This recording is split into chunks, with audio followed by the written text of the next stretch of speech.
All right, all right. Oh, welcome everybody to, hold on a second. Welcome everybody to another Beatboxing podcast. Broadcasting to you live from the true Northeast, your good friends, the BDA, and I sure am glad. That's right, sure I'm glad that everybody could be on board for this one. Fellas, in this episode, we got a fantastic one for you as we cover last night's, what would you guys call it, an upset? I don't think a lot of people saw it ending that early. At least not for the guy who won. So we're going to be covering all of that, plus more, taking your phone calls in about 45 minutes to an hour or so. Before we get down to that, before we get down to the fun, let's get the business out of the way, fellas. You know the drill. If you want to donate a couple of shekels our way, you're certainly welcome to do so with the Super Chat feature, although it's better if you join the membership program. That way you get more bang for your buck. And also you can join the Patreon page for as low as $2 per month. And that really helps us out to finance this upcoming hard-hitting independent documentaries and videos. Don't forget to check out BDA Clips, our secondary channel. That's where we have a lot of the stuff that's going on there as it pertains to other sorts of more experimental videos as well. So make sure to check that out over there. Don't forget to check us out on Spotify, iTunes, and Spreaker at your leisure. And let's give a big shout out to everybody. Hold on a second. iTunes, Spotify, Spreaker. Yeah, that's what I said. Okay. Just looking at here. Did I forget one of those? But yeah, it's Spotify, iTunes, and Spreaker. Hey. And don't forget to hit the like, subscribe if you haven't done so already. That's the most important thing. Let's give a big shout out to everybody in the chat. I'm talking about Eddie Valenzuela, Raised, Real Talk Boxing, Recognize the Matrix in there. Shout out to him. Bernard, Double L, The Greatest, HJ92, Double L, J Will, Rafael Garza, one of the initiated. Shout out to him. JumpTube, Jesus M, Eddie Valenzuela, The Greatest, Hyperspaz, SJW, Alejandro Solis, Jesus M, Dark Heido, another one of the initiated, Alfredo Contreras, another one of the initiated, Lalo Soto Gaming, another one of the Inner Circle, shout out to him, Frankie Sands, another initiated, Sam Rando, another initiated, Night Murph, yet another initiated. Hey, the BDA army of the Crimson Cross is growing, let me tell you. Shout out to Rampax Rock and Company 10-4. Another initiated, Never Sober's in there, Trooper 5131, and many more people to come, I'm sure. Fellas, thank you for joining us. Really appreciate it. All right, let's start talking about last night's fight. It ended in the... What round did it end this? Did this whole shebang end in? Hold on a sec. I'm going to get to the bottom of this.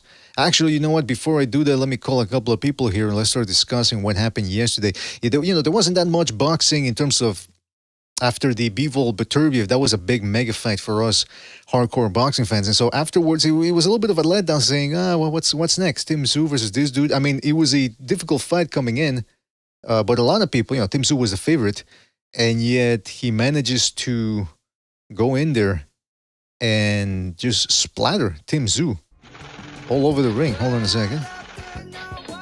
Trying to give a call here to some people. And I see we got a super chat. All right, before I get to that, let me just invite the people that I need to invite over here. And hey, like I said, don't forget to hit the like. And by the way, I'll be going live for a second Renaissance later at night, Halloween edition. So if anybody wants to check that out, I suggest you go on over to the second Renaissance and check that out over there. I'll be posting the link later. What the fuck? What's up, Recognize? What's going on? Let me just, okay, so for people that missed the result yesterday, and spoilers, Bakram Murtazaliev stops Tim Tszyu in what is a bit of an upset because people gave him a puncher's chance, but I don't think people expected it to be that one-sided, or at least that early. And he stopped him in the third round. Jeez, for some reason I thought it was the fifth. Yeah, the third, 155, the third round, dropped him multiple times, 4 times, according to this article. Recognize, what were your thoughts on yesterday's upset? Well, I ended up watching the highlights. I ended up watching the whole fight on the wonderful social media platform called X. So that's right. Well, damn, it was just, I heard about it, like my brother was texting me because he was watching the fight. I was at a bar watching the Yankee game. And so, sorry about that, BDA, but, it's playoff baseball. What do you want from me? And so... It's unacceptable, but go ahead for the moment. Yeah, I know he was gonna get Uh-huh, upset with uh-huh. me, but I ended up watching it anyway, right? Because my I'm brother's seething like right now, by texting the me, way. like, "Oh, I know, I know." I'm pretty sure I'm gonna get penalized for this, but anyway. Ah, yes. So yeah, so he's telling me, I'm like, oh shit, not like I'm not like, wow, how this bum, not that type of shock, but Right. I knew the guy was dangerous. I knew nothing about him until he signed to fight Tim Tszyu. And the one thing that I said, bro, he's like, this guy throws fucking big hooks. And Tim Tszyu never really moves his head around. Like he'll move it in an instance Yeah. when he's like in a flow, but like especially early, this could be a dangerous fight. But I wasn't thinking he was gonna get blown out that fast. And sure enough, that's what happened, bro. That's what happened. And he was trying to get his get back when he got dropped. I felt like he was trying to get his get back. And I'm like, dude, you don't really. I don't think he's ever shown like one of those type of guys that could just knock you out or drop you with one big shot. You know what I'm saying? He didn't give himself time to work into the fight. He just kept, he's trying to get his get back, kept getting punches. He kept getting hit with punches he didn't see coming, That's right. Because he's just not moving his head. He's got it like on a straight line, and this dude is just throwing big haymakers. He's a strong guy. I call him Berterbia's little cousin. So imagine calling that guy your little cousin, right? Like that dude is fucking huge, bro. Yeah, For 154. He's like Bohachuk too. That's another dude that looks Yeah, pretty big he's for a the weight. Boachuk type of guy. He might be stronger than Boachuk. So I'm shocked. I'm a bit shocked, but could we say that maybe this was coming? I don't really count too much the what happened with this guy. Fuck, what was his name? Fundora? Because he Mhm. did get elbowed, and I thought he was winning, and he picked up the steam, and later on in the fight. But maybe the blood and the points that the rounds that he lost was too much. But in this fight, he just never had a chance. Obviously. Somebody in the chat, James Thornton says, I think part of it was Tim trying to impress Costa, his father, and was nervous. Did you see anything like that, recognize, in regards to Tim's famous father, Costa Tszyu, being in the audience? I didn't even know his father was in the audience, Right. to be honest. But I thought that he was trying to fight like his pops, you know. And there's a big difference, I think, between him and his father. You know, they're both very strong, but if like pound for pound wise, because Tim Tszયુ's a little bit bigger. His father had that kind of one punch power that could change everything more than Tim Tszyu does. Lalo And Soto in the chat is saying that you were at the fight over there in Florida. man, I should have been. I didn't know it was in Florida. But you know what, man? Well, actually, let me read a couple of super chats here, and then we'll get back to this fight. Shout out to Fluffy Toasters 89 for his contribution with the super chat. He says, Tim Tszyu, he calls him Tim Tszyu with 3 Z's, meaning he's sleeping. Tim Tszyu kept pulling back with his chin up. Shake my head. Yes. Yeah, that's one thing that I noticed, and he's done it throughout his career, but he's been able to get away with it. But against this, you know what I think the difference was here, recognized, because this Tim Tszyu has fought quick guys before, like Tony Harrison. He's fought guys who have speed and power, like Mendoza.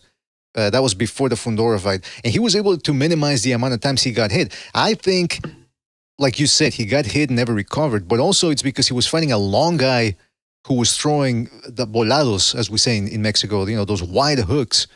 And I don't think he saw him coming from the blind angle. That's why he kept getting caught with those left hooks. So him pulling back was the worst thing he could have done against that taller opponent. What do you think? For sure. Yeah. He's always in position to try to land a big shot. And so, of course, at the same time, he's got instincts. So you can see when the guy's throwing punches. But it's like, yo, that dude is long. He's got long arms. So when you think you're pulling away, and you're pulling away far enough that you're not going to get hit, in this case, you're going to be wrong a lot of times, especially when you're already buzzed. And that's what happened with him. And credit to that guy. Like the guy that Bakram, whatever his name is, um, Haram, Haram. He fucking he had situational awareness too. Because he was smart enough to just keep letting his hands go, throwing those haymakers, those hooks. Mm-hmm. And he's like, why would I stop doing that? I mean, he's right there for me. He's not moving his head. He thinks he can get away by backing up. He thinks he has enough distance on his side. And I'm just gonna keep letting my hands go until I drop him again. I mean, he couldn't miss him, that's for sure. And you know what this fight reminded me of? It reminded me of a little bit, not a lot, but a little bit. Fernando Vargas versus Felix Tito Trinidad. 24th anniversary coming up, by the way. That you have an aggressive guy like Vargas, who's a hooker, he hooks a lot. And they always say, George Foreman will always say, never hook with a hooker. Meaning, if you're going to fight, even if you are a hooker, but you're fighting a superior hooker, you don't. And that's what it reminded me of. Vargas couldn't get away from those left hooks from Trinidad, despite him being a experienced exchanger. He was experienced in exchanging with people. And though in this one, he just couldn't get away with it. It's same thing with Tim Tszyu. Tim Tszyu was an aggressive guy, used to putting people on the back foot, and yet his hand positioning was horrible. You know what? Recognize. When I don't know when you used to box. I used to do it. But when I box, I always do it like the Mexicans. I put my right hand, the palm on parallel to the chin. I don't turn the glove over a little bit as like I'm a baseball catcher. You know what I mean? Like some people, they're taught that way, that you're supposed to turn the glove a little bit to catch it when you parry. I keep it. I'd rather eat a jab than a left hook. And Tim Tszyu had it all the way over at times, palmed over, meaning he wasn't protecting his chin from left hooks. I mean, I don't know. He thought he was his. You know what it is too? If you watch Costa Tszyu fight, he had a very wide feet stance. His feet were very wide, as well as his hands. He didn't really have a guard. His defense was stepping back and then countering. But the difference between Tim Tszyu and his father Costa was that Costa had a deep amateur background. This dude fought in amateur tournaments, international tournaments, went to the Olympics. Tim Tszyu never had that.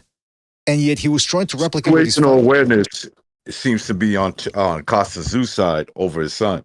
Absolutely. Where I don't think he was aware. Like, I'm like, look, it's easier for us to say that when we're outside looking in, but I'm saying to myself, dude, you can't tell this guy's a lot taller than you, got longer arms, that you shouldn't be backing up with your head in the air like that. And the way you said he has his guard, right? Like, I don't know. Like, I just think that maybe he needs to change trainers so that way, when you're going to fight taller guys, at the very least, a guy like him especially, you got to be you got to be more situated. Your situation awareness has to be on point, and I think he never had it. That's why when the fight was stopped, he was like, I don't know what happened. I think he said some shit like that. He said, I don't know what happened. Like, yeah, this guy was hitting you with so many shots. You don't know what the fuck happened. You weren't able to prepare for any shot. In other words, there was no shots you were prepared to brace yourself, block, anything, and that's why he got blitzed the way he did, and with the same punch, right? Did that guy throw? Did he mix and match like anything really? Yeah, he did actually. Well, he threw, the second knockdown, I believe it was the second one. He threw a right hand and then a straight left. So it was almost like he loaded up after the right hand with the jab. So it was like a shotgun jab. And boom, he dropped Tim Tszyu hard with that one. I believe that was his second knockdown. So he's intelligent, that dude, that perturbates. Some people call him perturbates, perturbate with eights because he's thinner. But the point is he's got heavy hands, man. And he knows.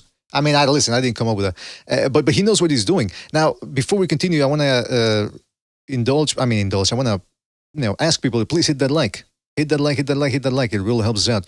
Now, you mentioned I won't say it. Go ahead. When you address the unwashed masses, you can address them however you want. By the way, you said something interesting. You said it's easy for us to say. Well, actually, it's not only easy for me to say; it's easy for me to do. But I understand what you're saying. That for other people, it's difficult to do as well. But my thing is this: you mentioned the trainers. A lot of people now. I'm looking at the comments and in message boards and videos and tweets. Some people are saying he needs to change trainers because they could have stopped the Fundora fight because it was an accidental elbow. So they could have actually gone to the cards. Apparently, they didn't. They chose the noble way. Now in this one, they let him go on after getting seriously hurt. Do you think the corner? People usually like to say that he should change trainers. What do you think in this one? Is this a valid cause for concern? Maybe. I would really want to know what they're telling him, how they're preparing him for a guy like that. Because there's so many things he could have done, man. You're fighting a taller guy like that with long arms, who's strong. I mean, his record should tell you that he's pretty strong. I'm pretty sure they did some, they studied some tapes. In other words, there was a scouting report on this guy. There had to be, right? You would think so. So, I mean, right. The first thing I would have said, listen, whatever you do, try to not back up in a straight line against this guy because he's got long arms. So just when you think you're out of range, he can catch you going backwards, And that's what happens a lot of times when you're fighting guys with long arms. A lot of times you think you're out of range, right? Even if he doesn't hit you with a big shot. You ever did this? You back up BDA, even if you don't back up with your head straight, up, you got to tuck down, and you get hit in the guard. You're like, oh shit! I thought I was completely out of the way. Yeah, huh? Yeah, it happened, especially against guys who had long arms. Right. So I'm thinking that he thought that, and he was way off. Not by a little bit, by a lot. He was way off. It's like a pitcher making his pitch. He thinks that it's gonna sink right when as it's getting to the catcher's glove, but it just stays right in the middle. And of course, a home run hit is gonna he's gonna smack that shit. And that's the way I see the way Tszyu was trying to evade these shots. He was way off, And of course, he's got to think fast. But just look at your opponent, bro, and say, before I fight him, just look at him. Okay, this guy's got long arms. He's a long guy. He throws a lot of looping shots. He throws a lot of hooks, this, that, maybe I should be aware of that shit. Yeah, and you know what? People also were posting videos after the fight of Tim Tszyu's comments pre-fight. He really did seem to be overlooking this guy. People usually say that, this guy's a cherry pick. Well, it looked like he thought that this was going to be not an easy win, but it was a sort of a guaranteed win. And there's no such thing in boxing, man. You go in there with a guy who's trained for 3 months, who knows how to throw leather. He's got these little 10-ounce gloves. What thing's going to happen? And he ended up getting... BDA, let me ask you, do you think he was trying to make a statement after coming off a loss? I think so. By fighting this guy and maybe even not so much just thinking, let me get a win, just I got to blow this dude out. Do you think that was a lot of his preparation or his thought going into the fight? Well, it's difficult for me to answer that other than the comments he made prior to the fight, which indicated that he thought that Murtazaliev was tough, but that he wasn't anything special. In other words, he was going to be able to figure him out. Now, before the fight, I'd watched that Kolke fight, the Betervates versus Kolke fight. And listen, Kolke has given almost everybody problems. He fought Zulensky, he fought Davidenchenko, he fought Andrade, who, some people feel like some people feel he should have gotten the win over Andrade. He got killed. Well, what I'm saying is this dude beat Kolke. He's the only guy to stop Kolke. I watched the fight this week versus Kolke, and I was thinking, I wasn't too impressed because he was getting backed up by Kolke, but Kolke isn't the same Kolke of before. He's a little bit past it, so I wasn't that impressed. To me, Murtazaliev looked a little slow, but in this one, he didn't look slow at all, and I have to wonder if it's because he wasn't backing up. Tim Tszyu was giving him the middle of the ring. That's why Tszyu, after he got caught, he tried to push Murtazaliev back, but he was doing so with his brain scrambled and bad hand positioning. So it was just bad news all around for him. He wasn't going to be able to back this dude up. Dude, nope. This guy, bigger, stronger, longer. That's what every girl says when they deal with me. Yeah, I'm bigger, sure they do. Fast, strong. longer. Yeah, and Yep. then when they is that what they write in the rape report afterwards too? I mean, I'm just Come on, asking. come on, No, come on. but you know what though? No, Look, no comment. yeah, there you go. Yeah, fifth, plead the fifth. But I gotta wonder too. Like Tim Tszyu with the hand positioning and all that. At the end of the day, would it be fair to say he just got his brain scrambled and that's what I think screwed up his thinking? I think the guy's brain scrambled and he never recovered. Yep, that's a real thing. Now, recognize some people were comparing this to the Joshua Dubois fight, where Joshua got caught in early on and then just never seemed to. Do you think it was the same thing, or was it worse, or what do you think? Similar, very similar.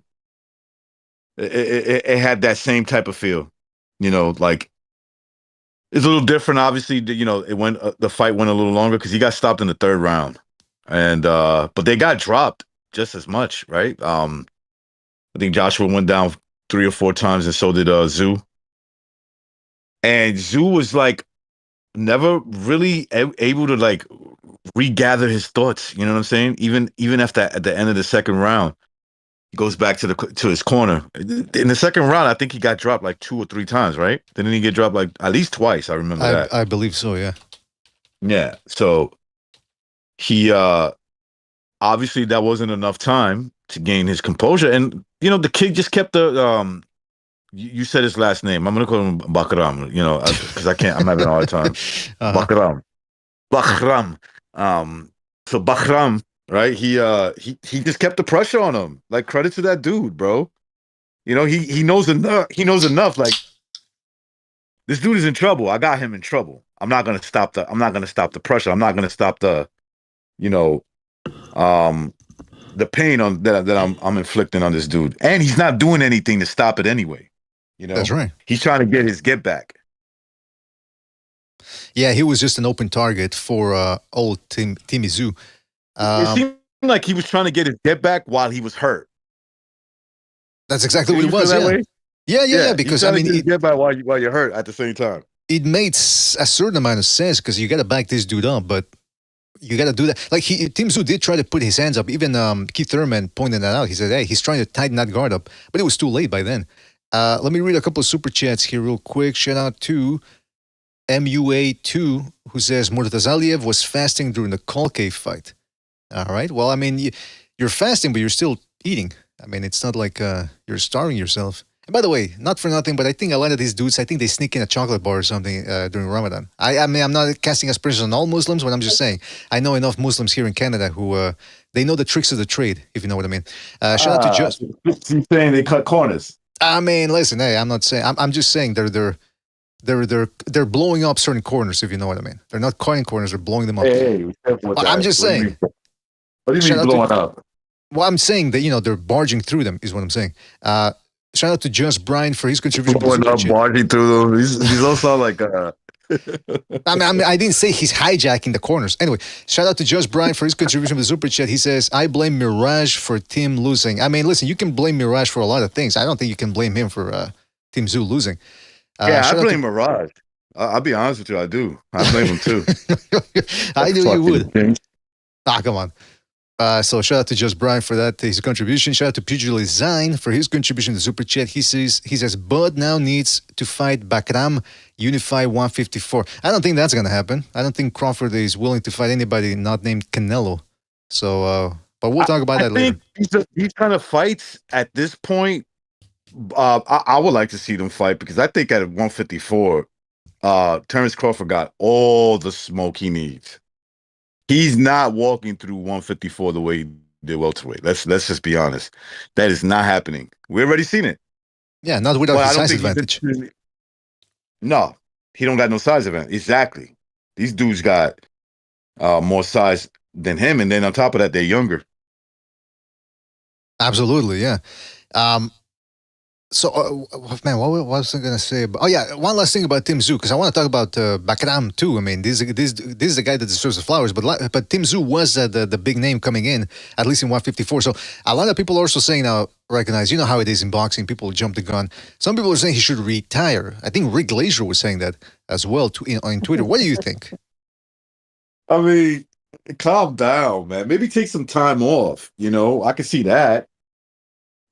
Yeah, take some time. I mean, Tim Tszyu is what? Late 20s, early 30s? How old is that guy? Yeah, I believe he's early 30s. Yeah. Okay, like retire and do what, motherfucker? Let me watch my language.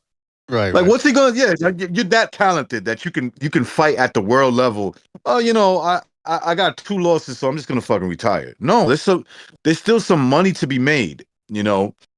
I would.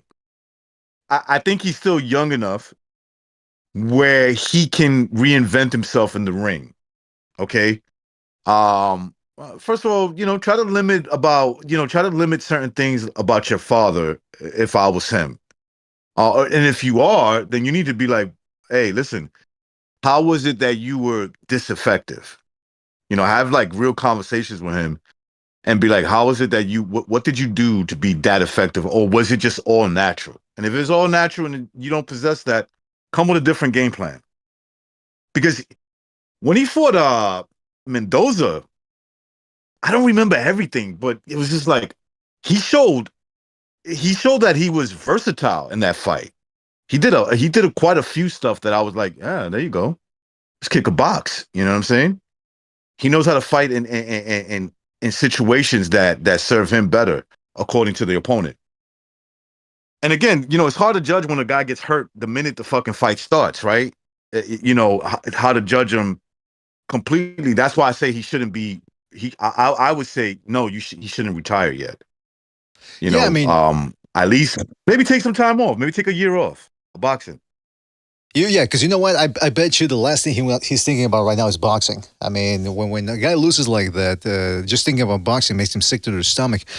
He had a good run, Tim Tszyu. It's not like he was getting beat up. But I mean, look, I always tell people like a fighter should retire, a good fighter, when he starts getting beat up by bums. I'm talking guys with a 50-50 record. Then that's when you should start rethinking your career. He got knocked out by a big dude who's good. He's 31 too. He's in his prime. So of course, I mean, why retire? People are too quick to jump the gun. I remember when Eric Morales lost to Manny Pacquiao, and that was a fight where he did look like he should retire because he couldn't last more than 3 rounds against Pacquiao. And you'd never seen Morales look that despondent and dejected during a fight.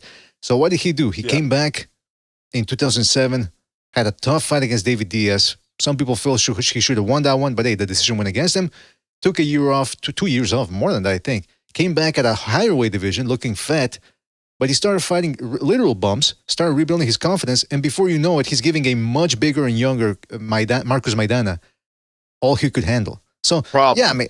Yeah, problems. Exactly. So this whole thing of, he should retire, nah. I mean, come on. Just take some time off and let him rebuild. As for Murtazaliev, this dude, let me tell you something. This division 154, you remember Lopez used to call it the, and I'm not going to say obviously the word, but he used to call it the N-word. The N-word leagues, yeah. It's turning into the Eastern European Central Asian League because you got Madrimov, you got Bohashak, now you got this dude coming in. There's not that many more Mexicans and Americans coming in, though. I mean, they're still there. You got Ortiz, you got Crawford. Remember his hit song, Triple G is a failure. That shit was #1, right? Didn't it go like? I remember you used to troll him. Like he used to do these live workouts, and he was hitting the double. He had this custom-made double end bag with a tennis ball, and he was just hitting it slowly. He wasn't even going fast. And you were in the comment section all the time, going, "Man, you look like a prime Lomachenko." Like, come on, man. Why were you egging him on, man? That was one dude, man. Come back, low place. Come back. I mean, I don't think I think he would if he could, but his situation right now. But I was gonna say though, so yeah, Murtazaliev. So okay, we got Madrimov versus Bohashak coming in December on the undercard of Usyk Fury 2. If that main event even takes place, we never know. Who do you think wins that one? Madrimov versus Bohashak. Oh man, I don't.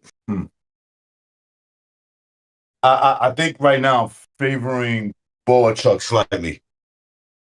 I got Bohachuk winning. I was gonna say because Bohashuk, he I think Madrimov is good. I was one of the few people, and I hate to toot my own horn, but I didn't hear that. A lot of people, the media, the narrative was Crawford was going to walk through him because he didn't have enough experience. Blah blah blah. Talking about Madrimov, that he didn't have And you enough always experience. thought that fight was going to be good. I remember you telling me. Well, I mean, You said that. I wasn't 100% sure, but I was thinking, look, this guy can crack with both hands. He's very agile. He's got good instincts. He's fought a couple of good guys. I think he's going to be a tough steak to chew. Against Bohachuk, though, he's never fought, like all of the guys he's fought are guys that let him think. You know, like when he fought Eric Walker, when he fought the bearded dude, the Russian guy that he fought before Crawford, and even Crawford. Crawford's a boxer puncher. Bohachuk is not going to give you time to think. He comes at you with a high guard, mean uppercuts. So he's never fought a guy like that. So it could go two ways. It could go Mazurmov runs him into something, and it's actually the type of fight that he wants, or he ends up getting tired and beaten down by Bohachuk. I don't know, man. Bro, I think Bohachuk and him are going to be a really good fight, man. Because, you know, the thing about Madrimov, he'll have opportunities like to counterpunch this dude. But at the same time, if you look at if you look at Bohachuk, it kind of reminds me of Madrimov. Excuse me, Bohachuk and Madrimov. It kind of reminds me of the fight we just saw. Now, I'm not saying that it's going to end like that, right? I'm talking about the size difference and their approach to fighting, right? So Bohachuk just like lets his hands go. You know, he throws a lot of hooks, he throws a lot of haymakers, but they're like really uppercut hooks. Boom, boom. Could turn it up a little bit more, turn him around. He can catch Madrimov with a big shot when Madrimov is doing his work. You know what I'm saying? Because Bohachuk is strong enough to take Madrimov's punches and let his hands go at the same time. So it could end up that he gets caught with a big shot. And BDA, do we know he could definitely take Bohachuk's big shots? Especially a haymaker that he doesn't see coming? A hook that he doesn't see coming? I mean, we don't know that. We don't know that for sure. You know, one of the knocks against Madrimov, and that was true going into the Crawford fight, and it did seem apparent a little bit in the Crawford fight, his stamina is... he's a guy that doesn't really do much, but in the middle rounds or middle to late rounds, he sort of will get tired. It happened against against Eric Walker. It happened when he was fighting what was the name? He fought a black southpaw a couple of years ago, like 2 years ago or a year and a half ago, and he was beating the guy up, but he was also getting tired, having his way with this dude. I'm thinking, Wait, wow, did you say black southpaw? Are you talking about the guy that does videos? No. Oh, sorry. Go ahead. Devin Haney is a pussy. No, I'm talking about... Devin Haney is pussy. Canelo Alvarez is on steroids. I mean, okay, you sound like... Recognize his impression of Southpaw is just sounding like a drunk. That's what he does. It literally is. But I'll look up the guy's name. Who was it? Because I remember that is one key thing with Madrimov, that he sort of looks... Not that he's exhausted, but he seems to be laboring, even in the middle rounds, even in the fights that he's dominating. He'll sort of start losing his stamina a little bit. Hold on. Starts losing his frame. Yeah, I seen that a couple of fights. Yeah. So to your point, I don't know if he can handle a guy like Bohachuk who's going to be able to bring it. But then again, Bohachuk is not invincible. He did get stunned a couple of times in there against Ortiz. He did get stopped during the pandemic against Brandon Adams. Or Brian Adams, I forget his name. I mean, he was beating Adams up and then fucking got starched, you know? Exactly, yeah. So it's not that nothing's a given, especially since Madrimov likes to switch angles and change levels, and he can catch a tall guy with an overhand right coming in. So, yeah. So that's what I'm saying. So the reason why I brought that up is because Murtazaliev now is in a prime position to really make something happen. I mean, tall, heavy-handed. He's in his physical prime. You know, he's 31 years old. We got Jimmy coming in here. Jimmy. Got the man. Yo. What's up, Jimmy? Gentlemen? What were your thoughts on Jimmy? Okay, you gotta stop doing that. What were your thoughts on the Tszyu versus Murtazaliev fight yesterday? Surprised by how fast he demolished him. Not surprised that he demolished him. I've said on this show multiple times, I think Tszyu is completely overrated, who has terrible sparring. He lives in Australia, Western Australia at that, I believe.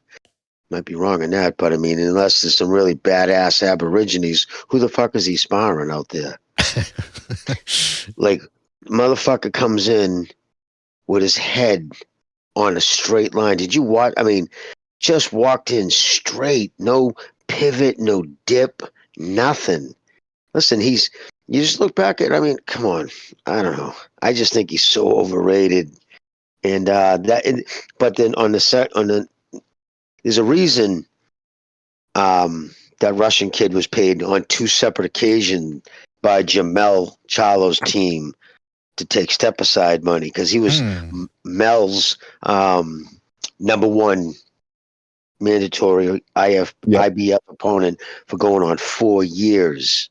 So there's a reason he fought Canelo for the big money instead of letting that Russian punch his face off.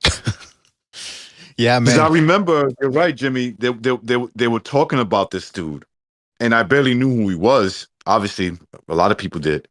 Barely knew who he was until last night. And there was like that talk that maybe Mel is going to go for the big payday, and obviously that's what he did. And he literally went for the big payday. He didn't give himself a shot to beat Canelo. He's like, hell no. No, that was a did it paid moment, not a did it be great moment. Right. And now, Jimmy, so some people are jumping the gun, it would seem, and saying that Tszyu needs to retire. What do you think about that? Yeah, that's ridiculous talk. No. Oh, I'm sorry. Oh, no. Gatekeepers get paid well too sometimes. Come on. Come on. No, I'm being honest, dude. Listen, I'm just being straight up. Like, who? How do you think he's going to fare against that dude in a rematch? Well, if he keeps his head up. How do you I think he does against Terence Crawford at 154? Not good. I don't even know if Crawford would fight him, though. Crawford doesn't appear to want to fight. He's doing more talking than fighting, especially. No, you're 100% true there too. But maybe he has a little compassion. Doesn't want to fucking crucify the white boy that bad. That would be an absolute ass whooping. This kid is not that talented. He just isn't. He's tough. Don't get me wrong, but listen, every time you bend metal, it gets weaker. Oh, yeah, that's true. Kid last night, Brain, took a beating. He took a fucking beating last night. And his team was 100% correct for throwing that towel in, because the only thing they prevented was him being stretched out across the canvas with the fucking smelling salts and a flashlight in his eyes. Uh-huh. That's it. You know what? You brought that up about another fighter this year. I forget who he was. You said he's never going to be the same again. I forget who it was. Somebody who got stumped, and it seemed to me like that same thing as well. That was a short but thorough beating. That the amount of times his brains got scrambled. I also want to say one thing though. I want to commend the referee, because some people were criticizing Tim Tszyu's corner for not stopping the fight earlier. I want to commend the referee for not stopping the fight. I want to see guys laid out cold, all right? This is This is professional boxing. This ain't the amateurs.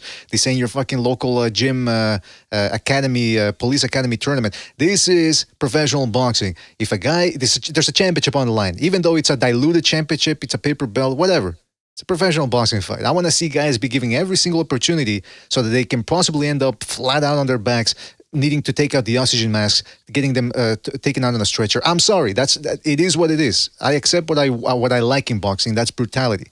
So for the people that are saying, it's a brutal sport. That's what it's supposed to be. Listen, and again, remember, a damaged fighter or an injured fighter sometimes is the most dangerous. And there's 2 reasons. Not just that he's dangerous, also, and he becomes better because he's damaged. It's a lot of fighters get over anxious, and they lose all fucking, memory of defense. Like, they don't come in with their hands up. They see the guy injured, and they literally charge at the dude like they just caught him breaking into his car. You know what I mean? Fucking hands down, fucking, flailing. And the dude, injured, just throws everything behind a shot, and the guy coming charging to finish him off gets caught in a butt. And we've all seen it. We've all seen guys like up against the ropes really hurt and then catch the dude who's coming in to finish him. And next thing you know, you got a guy who, now he can get his, kind of his facilities back. And Tim Tszyu's a tough kid. Absolutely kept getting up, no quitting the kid. I don't take that away from him. But he should have moved to the United States. Oh, first off, he should have never signed with that life support promotion, PBC. Right? First mistake. Second mistake, what the fuck is he doing in Florida again? Like everything that his management team should be fucking fired. First off, and his second mistake is not moving to the United States or China or the Philippines, somewhere he could get some decent sparring. Australia, and if I'm not mistaken, maybe I'm totally wrong on this, but I could have swore, isn't he from like Perth or on the West Coast where it's like really sparsely populated? I don't know. What kind of sparring is he getting out there? You think his team's flying in top end sparring? I heard he gets pretty decent sparring, but you're right, though. I heard that his sparring is not bad. Like, for instance, his brother, he has a younger brother, Tim, and that brother spars with somebody we know. He spars with somebody we know's younger brother, who's he's a boxer. He's actually turning pro. And right, from what I hear, that the gym that they go to, again, all is relative, is one of is one of the better gyms around that area that you just mentioned. So maybe you're right. Maybe he needs to go somewhere where there's better sparring at the world level, right? But like in terms of where he's at, from the way I understand it, he's getting the best sparring that he possibly can there. Right, you know that's what? The case, though. Australia's been it's a decent boxing country. I mean, they've got a good system over there. But I mean, I just think that at the end of the day, what he was beating, nobody was talking about his deficiencies when he was beating up Tony Harrison and Mendoza. Now, though, it's, he gets knocked out, and all of a sudden it's time to rethink everything. But it's true. The hand placement, the hand placement was all over the place. Him pulling back up was all over the place. I mean, I usually don't say that whole thing of, he should change trainers or this and that, but maybe not change trainers, but just like Jimmy's saying, maybe just travel the world a little bit more. I don't know if he's already done that before, but it seems like something needs to change because the way he was getting caught with some BBA, or his guard was kind of stationary too. That's what I'm saying. He's never really had a guard. You watch the Mendoza, Tony Harrison. He's fighting against Terrell Gosha. He's putting pressure, but he doesn't have a tight guard. He's got it wide because he's trying to get people to shoot at him so he can counter. But against that long, like we were saying earlier in the show, he fought a guy with long arms. He couldn't gauge the speed, couldn't gauge the distance, and then on top of that, the punches were coming hard at him. Then he got his brain scrambled, and he never recovered. It is what it is, man. I mean, Murtazaliev, dude, 31 in his prime. I want to see this dude against more people. But is there a danger now that there's not going to be that many guys who are going to want to touch him? Yeah, there's always that. I mean, there's holes that he could be. I'm pretty sure if you really study him, there's ways to beat that guy. But he seems really fucking strong, and he's big for that weight class. I think he's listed as 3 long arm reach, somewhere in the 70, I think 73, 74, somewhere around there. He's a long dude, and he's got power. He's got power, yeah. That's the most dangerous thing. He's been a pro for 10 years, by the way. By the way, I keep getting DMs, direct messages now. People telling me that supposedly they have it on good authority that Murtazaliev was, during the Kolke fight, was downing protein shakes during Ramadan. I don't know if that's true or not, but again, I wouldn't be surprised. Well, during Ramadan, right, it's sun up to sundown. They're not allowed to drink or eat. Right? Yes, that's brutal. I don't know how the fuck someone can train. I mean, cut weight doing that. That must have been brutal. Well, that's what I'm saying. That's what I'm saying. People are sending me private messages. What's that? A guy 6 feet tall probably walks around at 180 of good weight. Yeah. Do you see that dude's face? Close up of that dude's face. What about it? Man, it's just, you can tell he's been in some wars, man. It just, he had the scar See, tough kid. He seems some shit, yeah. He won't be in GQ, right? That's what you're saying? Yeah. And if you really look at his resume, okay? Fucking Zeus. He beat Terrell Gachet, right? He's has no power. Tony Harrison, another one, no power. Carlos Acampo, who, all right. And then he beat an unanimous decision, Brian Mendoza. And then he got fight and he lost to Fedor. Now he got wiped out by that dude last night. So I mean, he didn't have a sparkling resume going into that fight last night. It was just who has a better record? I will ask, who has a better record than him at 154 so far? Well, it was, listen, not because of today's social media. Remember, he kept avoiding Jamel Charlo fight. Tszyu was supposed to fight him. He wants to, everybody's like, fight Charlo. And because Charlo chose to fight Canelo, a lot of people took that as, wow, Tszyu must be a real badass that he's not looking to fight Tszyu. But I mean, if you really look at it, it was all propped up. That's how I felt at the time it was happening. Because I remember thinking, okay, he beat Brian Mendoza, who's a tough kid, right? Could get some pop to his punches and shit, but but really, who has Brian Mendoza ever really beaten? Well, you know what? This junior welterweight, junior middleweight division is still right back to where it was 5 years ago, where you get one guy who scores a good win over a top 10 guy, and then he drops a decision.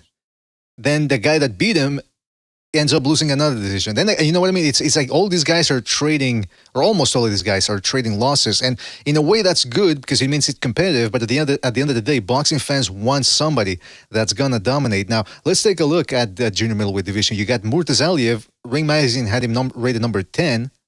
I suspect he's going to move up somewhere in the top 3 after this win, or top 5 at least. Brian Mendoza is still in the mix. Charles Conwell could be the dark horse of the division. This guy is aggressive, puts his hands up, and he certainly is willing to make action-packed fights. So we're going to keep an eye on him. Jesus Ramos, who has not fought, he hasn't fought since... Anybody in the Discord, send me a DM saying you can hear us or you can't hear us. Oh, well, that's stupid, right? Because they can't. What the fuck? So okay, hold on a sec. Yeah, hold on a sec. Okay, we're back. Now people are saying we're back. All right, sorry about that, fellas. It wasn't the internet this time. If you're interested in that type of stuff, it wasn't the internet. It was the actual software that I'm using ended up freezing.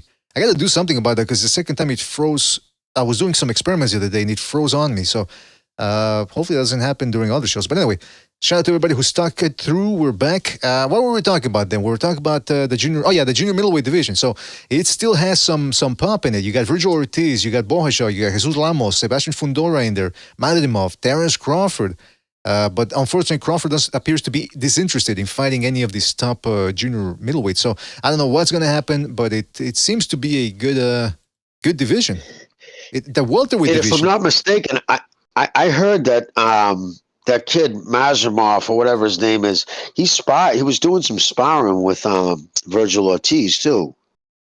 Yeah, and apparently he said he what's that? And apparently he said he didn't think too highly of Ortiz, I think. Oh, really? I didn't know that. I think. Yeah. Well, he's a fighter who likes. He says he likes to stand in the center of the ring. I'll tell you what I was very impressed with was his jab.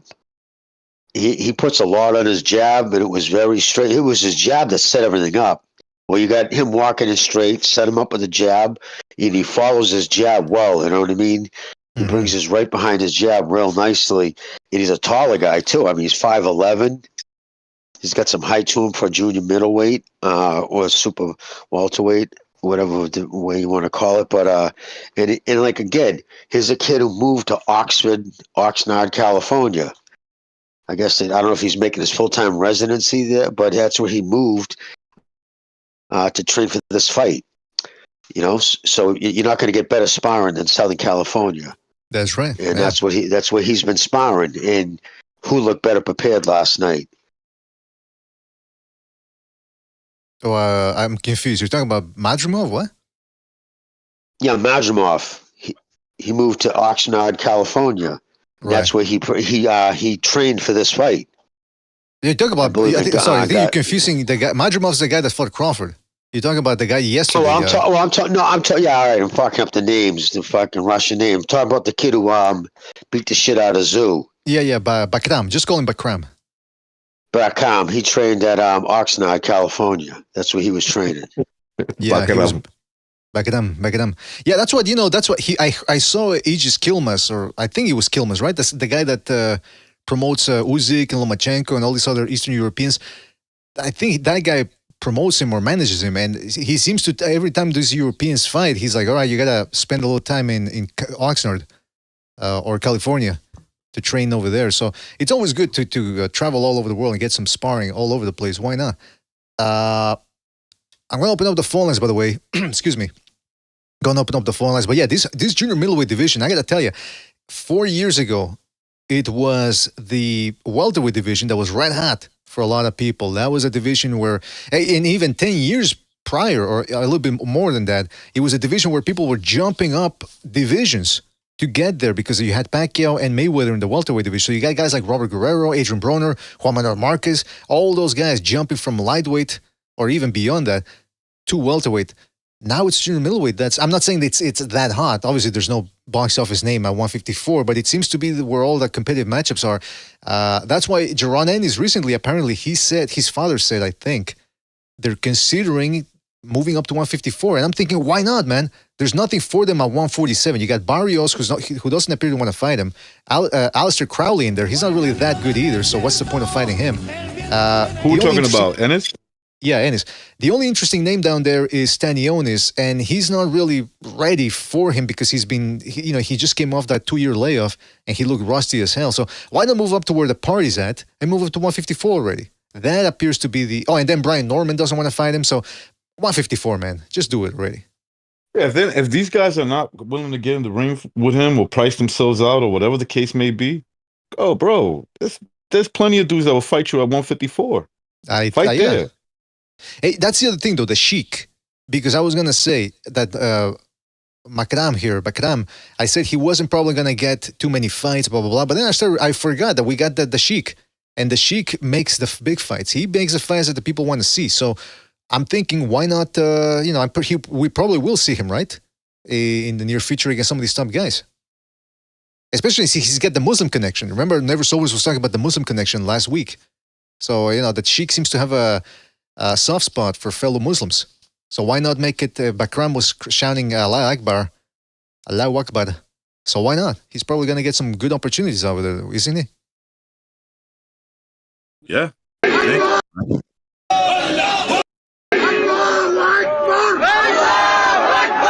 That was his team yesterday after the win. And his fans, he had a lot of fans there. But I want to say that hit the like, fellas, hit the like. It really helps us out. I want to give a big shout out to where Rafael Garza. Shout out to Rafael Garza for his contribution with the super chat. He says, Dr. 805 will disagree. 12-hour fasting is okay, I think. I don't know. I think he was against fasting overall. We gotta get back to Dr. 805, man. Gotta continue where we left off with his presentations. Shout out to Rafael Garza for that. Shout out to Josh Bryan for his contribution with the super chat. He says that True North Wi-Fi. I'm telling you, it wasn't the Wi-Fi this time, I swear. Shout out to Trey Ason for his contribution with the super chat. He says, hit the like. Absolutely, hit the like 4 times if you can. Why not? Really helps us out. Shout out to everybody who donated with the super chat. Really appreciate it. I want to remind people that the phone lines are open. So make sure to call in, give us your thoughts on everything that happened yesterday. The other thing I want to talk about real quick. De La Hoya is back with his Clapback Thursdays, where he's essentially eviscerating, dissecting, and vivisecting whomever he dislikes. I got to tell you, the whole De La Hoya clapback thing is a little cringe for me, especially since Eddie Hearn pointed out the fact that this guy always has a fake smile on. Like, hey, I'm going to make fun of you, but I'm doing it with a smile. I don't know. It's cringe for me. And then I see all these so-called journalists retweeting what De La Hoya said, trying to start a fire. And I think, I don't know. What do you guys think about the whole clapback Thursday thing? Maybe I'm wrong. I think it's funny. I think it's funny. I think when you have no stable, you got to do something to become stay relevant. Damn, Jimmy. Let's just be honest. Who the fuck does De La Hoya still have? Well, I think you're forgetting megastar, Instagram star Ryan Garcia. Did you forget about him, Jimmy? I mean, well, I have to forget about him until next year. He's not even eligible to fight. I mean, so really, right now, he's got Virgil Ortiz, who we all love, man. The kid can crack. He comes to fight, but we don't even know how healthy he really is. I know that he should be in training camp right now. How long ago was that for his last fight? In the summer, right? It was what, June, July? Yeah. Why isn't he in camp? How come he doesn't have something on the books right now? It's a good question. That is a good question. Hey, by the way, speaking of the zone, that makes me think he isn't fucking 100% yet. Maybe he will never be 100% again. He has to make up for that. He has to make up for all that lost time. Like, they got to get him on the horse and keep him there for a while. Yeah, that's maybe he will never be 100% again because he had that whole flesh-eating virus or whatever he had. I mean, that's I know it wasn't that. I'm just saying it was something about a disease that's eating muscle away. That sounds like some serious thing that you probably can't get away from. But I don't know, were you there, Jimmy? Oh no, you weren't there. But I was talking about. You just reminded me about the La Hoya and the DAZN connection. The DAZN here in Canada, they said that the DAZN card. For Beterbiev Bivol was going to be free on the DAZN, and that then the main event was going to be somewhere else. Okay. And I remember reading it that way. Then at the last minute on Saturday, I go on the DAZN and it says $19.99. So I said, okay, my fault, mea culpa, maybe I misread it. Turns out, Dan Rayfield said they changed it at the last minute to pay-per-view. So it wasn't that I misread it. I read it just perfectly. They just all of a sudden decided to do it pay-per-view. The undercard pay-per-view, mind you. What's going on with the DAZN? I heard, I heard about this via Steve Kim's column, and then they talked about it on the 3 knockdown rule, and he reminded us that this is the same network that was saying pay-per-views are dead, no more pay-per-views. Now all of a sudden, not only is it pay-per-view, they're charging us for a single undercard pay-per-view and no main event. What's going on here? What did you hear anything about what happened there? Why did they change it back to the pay-per-view? Jimmy's silence. He's been contacted by the DAZN. Can't say anything about stupid trying to get my goddamn mute button back. All right, no need to swear. No need to swear. No need to swear. But anyways, but no. God damn it. No need to swear. I think the DAZN's trying to get out of boxing. To be honest with you. What? I think they seem to. I'm just telling you, they invested all that money in the NFL, and there's a big class action suit. I don't think things are good over the DAZN. They're in a lot of trouble with the FCC here in the United States. They got caught selling user information, and there's a big class action suit with thousands of people involved who are looking to get big payouts. And I put it this way: am I wrong? How have they been treating boxing? With any respect? Have they been promoting big time boxing? No. Have they turned around and just raised the prices, right, on the subscription and lied every single time? They lie about the pricing, then they lie about what's going to be pay-per-view. Remember, pay-per-view, according to them, was dead. It was a dead model. Buy a subscription with us. Shut up. It's me. Whoa, what? Dog, I whacked the table, so the dog was knocking. But so hey, Jimmy, you gotta take a chill pill or something. You're very aggressive today, man. I don't know what's going on with you. Well, no, I'm not aggressive. It's just I'm sick of the DAZN. Like, they lied. I can't stand deceptiveness. Right? Be up at front with it. They said, listen, remember when the whole subscription model came out a few years ago between ESPN and them, and they're like, both their stances were, the pay-per-view model is dead. Just get a subscription that takes care of it, because now we'll have a monthly, people paying either monthly or bi-yearly, and you won't have to worry about pay-per-views. The DAZN came out and said, Eddie Hearn himself, plus it was in their whole release when they gave me, when they said, oh, by the way, it's going from $199 to $229. But along with that, you get, Canelo, blah, blah, and only an occasional super fight pay-per-view with the likes of Canelo or Joshua. Now, they're putting everything behind the paywall, plus hitting you over the head for $229, $229 a year. So it's bullshit. And you don't do that to a sport. Like, they're not doing that with the NFL. right? They paid to get the NFL. Like, they're not dicking around. They're not playing games with the NFL subscribers. That's right. Well, listen, when boxing treats itself stupidly, boxing's doing everything it can not to promote itself, putting the PBC, that life support promotion, putting all that garbage behind paywalls. Nobody's promoting the sport. How does a fighter become famous now when everything's a paywall? And what happens when things become a paywall, right? You got to look at it pragmatically. You work for a company that sells advertising space or does promotional. Nobody wants to advertise with that shit because nobody's going to see it. It's behind a paywall. So there's no corporate money being dumped into boxing. Back in the day, like when they would introduce, you would be getting ready to watch Mike Tyson fight, to be Coca-Cola commercials and Sprite and fucking Chevrolet, all these companies involving themselves around it because they knew how many eyeballs were on it. When there's no eyeballs on it, you lose the corporate money. Once you start losing the corporate money, it becomes a fan-funded sport, and it will not last this way. The sport you know what? is shooting itself in the foot. It seems like, based on what you're saying, boxing is going to end up on OnlyFans one of these days. It's going to be completely subsidized by the fans. Literally. By the way, JumpTube in the chat says, Jimmy has Lyme today. So no shenanigans. Capiche? Yeah, absolutely. We're not messing with Jimmy today, man. Absolutely, man. He's got he's beating up on his dog. He's cursing on a Sunday. You can't really mess with Jimmy today. But I will say this, man. Jimmy's absolutely right. And you know what? Listen, people criticized us for being anti-PBC. Oh, you guys are biased against the PBC. And I've said it before. The only reason we criticized the PBC was because they weren't doing what they were supposed to. Well, guess what? Now the zone, it's starting to enter that territory, especially after this little brouhaha and this little they did the Guatemalan snatch away to me. They said the undercard for Beterbiev Bivol was gonna be free, and then on the very day of the fight, all of a sudden you gotta pay.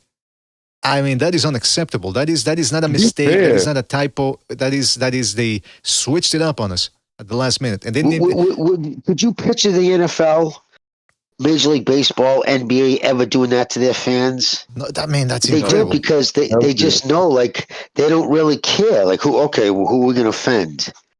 Right? They treat boxing fans like redhead stepchilds, and that's what they get. And yeah, listen, I want to say to all the tens and tens of PBC fans who've called into this show and defended the PBC, how do you like me now? Who do they have? Fedora, come Davis, on, Jimmy, come on. And fucking Benavidez. That's it. From 250 guys stable, the whole welterweight, junior welterweight, and 135 almost completely under wraps.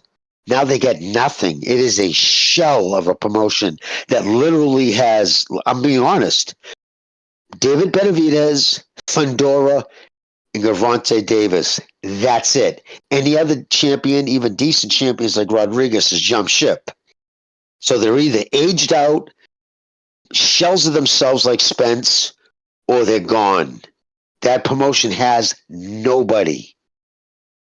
Prove me wrong. Call in. Tell me about how good the PBC's doing in the list of young fighters. In fact, have they even signed any young talent? Is there any young talent down the pipeline in the PBC right now? Let me save you the fucking looking it up on Google. No, there isn't. That is a dying promotion. It is on life support. And the minute this Amazon deal, which I'm sure Amazon can't wait to fucking say, get out of here. That was a waste of time. You know what it does? It also puts a bad look. You think Amazon's going to want to mess with boxing again? Everywhere fucking Al Heyman puts his freaking claws into it. Like, you think all these other networks have just cut ties with, are going to want to even mess with boxing again? I got to tell you, I liked yesterday's card, but you're absolutely right, though. It's who do they have? And I want to get back to that, but we do have a phone call here. You're here because you got nothing. You got nothing in court. You don't got the bookkeeper. You got nothing. That was Jimmy right now. You got nothing. And by the way, JumpTube is right. Jimmy's got Lyme today. He ate some Lyme today, and he's letting people have it. We're going to go to a phone call here real quick. Let's go to a phone call. Let's go to 914. 914, you're on the air. 914, what's on your mind? Oh, hold on a second. 914, hold on a second. Yes, go ahead, 914. Sorry about that. All right, so Yeah, go ahead. Watching the Tszyu fight yesterday, because I didn't actually watch the fight live, but I saw the first knockdown, and it did not surprise me because from seeing the way that Tszyu fights, he does have a problem as far as skill is concerned. He's not the most skilled. No, sorry. Hey, caller, we lost you, man. Hold on a second. Sorry. All right, hold on a second. Ah, shit, what's going on here? To start your show now, press 1. To hear important instructions. Sorry about that. Oh, it's because because we had to restart this whole thing. So hold on a second. Sorry about that, caller. We'll get back to you. Hold on a second. Caller, are you there? Yeah. I'm there. Okay, sorry about that. Yeah, you were saying Tszyu, this was easy to... You saw it coming, you said what? Yeah. So, essentially, I feel that after the Fondora fight, you see what happened is that he got a cut on the head and his blood kept on pouring into his eye. Right. So the effect of that was that he started to take a lot of punishment for the whole of that fight after the fourth round when they could have actually stopped the fight. As a result of that, the punch, the resistance, waned, and he was not able to sustain or to endure the kind of punches that he would have been able to endure because he did get hit a lot, even though he didn't have to, because his corner could have simply stopped the fight. And although hindsight is 2020, I do understand that. But the effect is that in this fight now, it looked as if he was getting knocked down all of the time, etc. But he had just been in a very difficult fight, even a war, basically, in the Fondora fight. And I think that added to why he faced a lot of difficulty, in addition to the fact that his skills are probably not up to the level that they should be. I mean, yeah, probably. I mean, he'd been fighting some good, solid opposition, but it's just he fought a guy. We'll see how good Murtazaliev is, though. He did stop Kolke, and I wasn't very impressed with that fight because I thought Kolke was a little bit past it. But now, in hindsight, I think he might be the real deal after what he did to Tszyu. I don't know. We'll see. It seems that we can't overrate or underrate anybody at 154 right now because every time somebody looks good at 154, they end up taking a loss. Fundora, Jesus Ramos. Erickson Lubin, the guy who beat Ramos, some people feel he didn't even win that fight. So, yeah, man, it's... So let me ask you this. I want to ask you something. In the Fondora Erickson Lubin fight, there were allegations that given the damage sustained by Erickson Lubin, something untoward may have gone on. What's your view of that? I need to see some evidence. I didn't see any evidence. All I saw was Lubin's face all busted up. And that's it. I didn't see any evidence suggesting that any hijinks occurred in that fight. Well, I agree with the caller 100%. Tszyu's corner absolutely dropped the ball by not stopping that fight. They should have called that fight in the fourth round because then it goes to anything before the four, it's no contest. But at the four, they could have stopped it there. But no, you're 100% right. His team absolutely. Listen, you can't stop. There's not a cut man alive who could have stopped that cut, that bleeding from that spot. It was right on the main vein. So he was going to fight that entire fight with blood in their eyes. I don't know if anybody's has ever had blood pour in their eyes. Blood is wicked sticky, and it sucks, and it blurs the shit out. It burns your eyes. It blurs your vision like no tomorrow. So, 100% amateur hour by not stopping that fight. Caller, you're 100% I do understand why they did not want to stop the fight because they probably felt that Tszyu had enough power to knock Fondora out, and Tszyu likes to present himself as a very, very, very formidable character that is proud too and doesn't want to give up. Okay, that's cool, but the fact of the matter is that because the blood was in his eye, and especially when you fight a taller fighter, it's not good because all that tall fighter has to do is essentially lean back, throw a hook, and they can connect with you. They don't have to do a lot to make contact with you. So if you can't even see because blood is pouring into your eye, you will take punishment. And people don't appreciate that even if you stand up, even if you're not knocked down, you're not shaking, etc., you can still suffer a concussion in a fight. The British Medical Journal has actually had articles on that fact, which states that in all but the most one-sided fights, all of the participants, all of the fighters who are in a boxing contest sustain concussions. So that's 100% the fact that fact. you couldn't even see. My friend Mickey Ward never went down in the first fight against Toro Gotti. He was severely concussed after that fight. The doctor said his brain was equivalent of being in 40 mile an hour car accidents with his head hitting the windshield. I mean, that sounds like quite a ride. Absolutely. So to not be able to see, because of the blood in his eyes, I think that has led in large part to his performance last night. I don't just think it was a lack of skill, although I think his skills are questionable. I think it added in large part. So this trying to be tough, trying to ensure that you get to the end of every fight or you knock people out, that's good in itself. But the disadvantage is that he has now had to deal with the health consequences of taking that approach. So that's what I would say. Man. I mean, it's a shame that. Huh? No, I was going to say, life is dangerous, man. That's what it's all about. It's all about the danger. And that Russian kid, on top of everything else, had a 4-inch reach advantage on him. That's a pretty severe reach advantage. And you come walking in straight with a kid who's got an excellent jab with a 4-inch reach advantage. It's a recipe for disaster. Like Lomachenko, the reason why he was able to do good against Haney, because he didn't walk straight in with his head on a fucking on a platter. Like he didn't even make any effort to avoid those punches. That kid just teed off on him. He made it so easy for him. But you can't compare the two. Lomachenko is a different.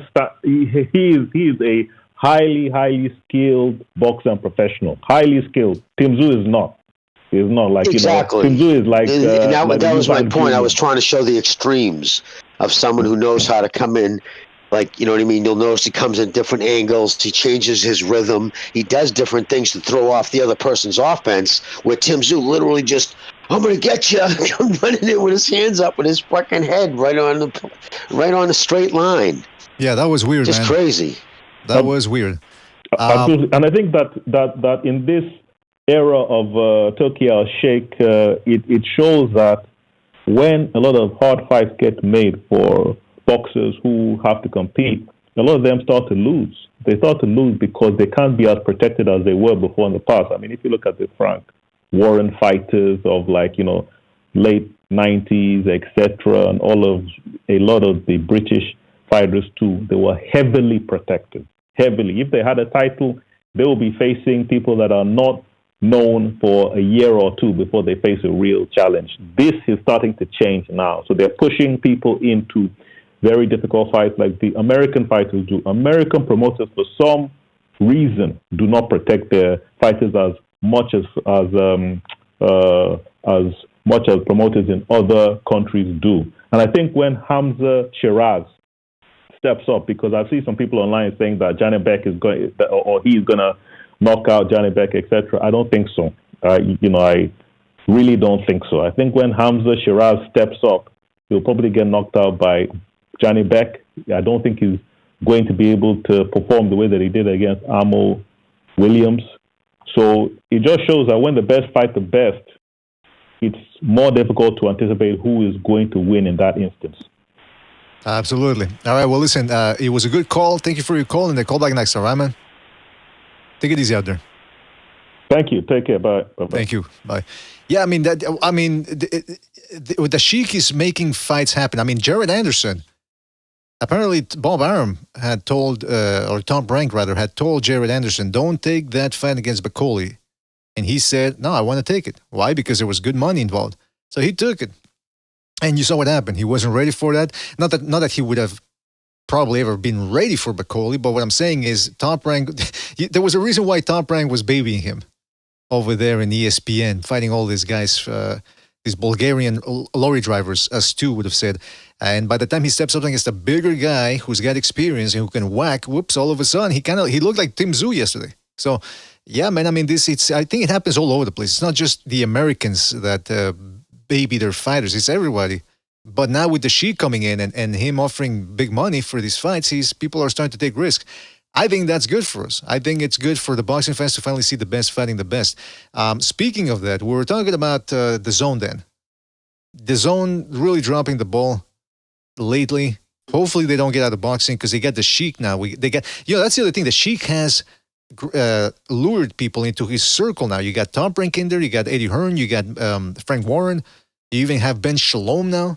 Shalom, who's in there with Boxer, his company, and other people too as well. The guy, the Ukrainians and all that. They have their own promoters as well. So they're fighting there. All that's left is De La Hoya.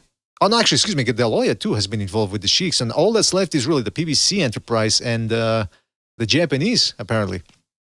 So we'll see what happens there with that. But I gotta tell you, man, the PBC. I don't want to shit on the PBC too much because we've done it ad nauseum. Yesterday's card was good though. Tapia versus that dude, that was a good fight. I thought the other dude, the Venezuelan Mexican, should have won. He dropped the other guy 3. He ended up getting dropped, but he also dropped the other dude 3 times, I believe. And he's the guy that kept going forward. I don't know why they didn't give him the decision. And then you had the Cuban dude, undefeated, had a good fight in there as well. But I gotta tell you though, and again, who am I to argue against boxers, whatever? But Danny Garcia, they did an interview with the guy, and he said that De La Hoya helped him out, but that it was the PBC that turned him into a star.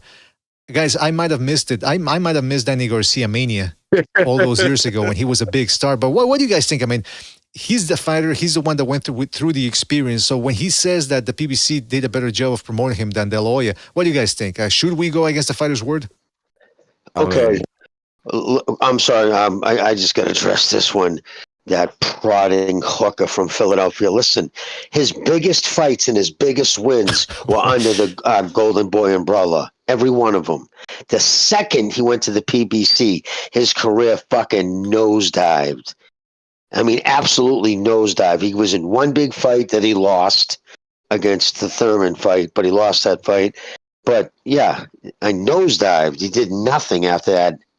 So, I mean, yeah, what a clown. I guess he's probably trying to say that, hoping he'd still get his monthly stipends from Al Heyman. I don't know. Listen, and calling himself a star. I mean, you talking about a guy who's gassed up, bro. Like, bro, you weren't a star. Well, first of all, I think you guys are missing most something. popular person on his street.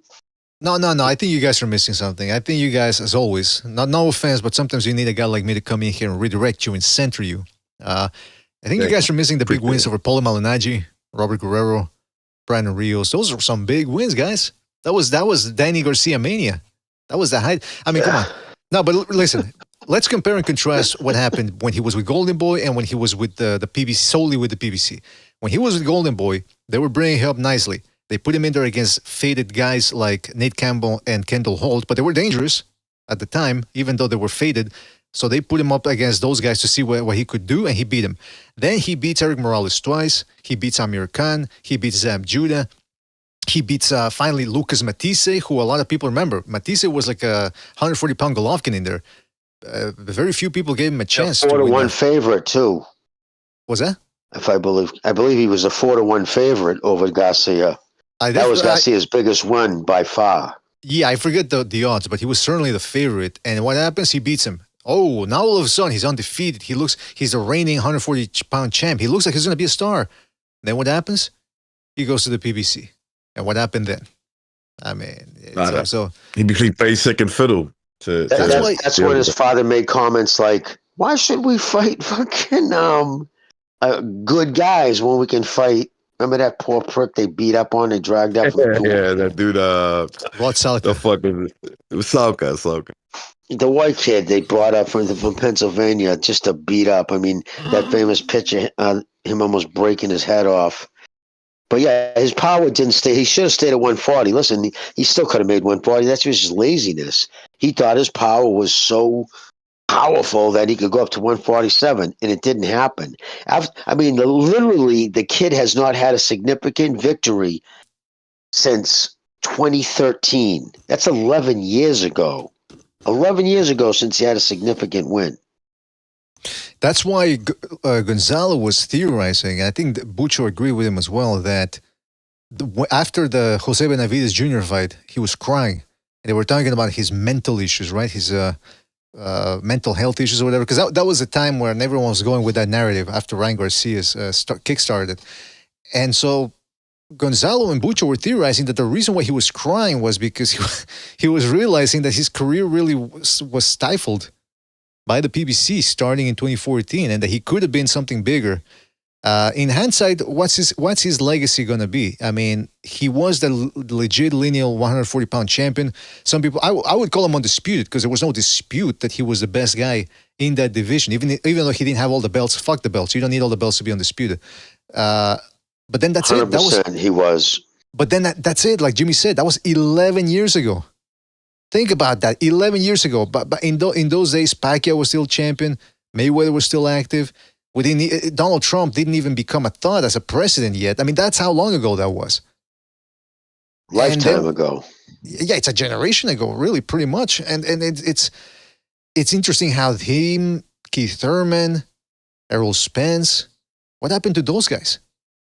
Think about that famous PBC picture of all the welterweights on stage: Broner, Thurman, Danny Garcia. There was Robert Garcia was on that in that picture, but I think a couple other guys in the PBC. Or then the following year when they did that, had all their champions show up with their belts. They had like 16 guys with belts in that big group photo. Look at them now. Tell me one PBC fighter whose career trajectory didn't crash and burn. And you know what?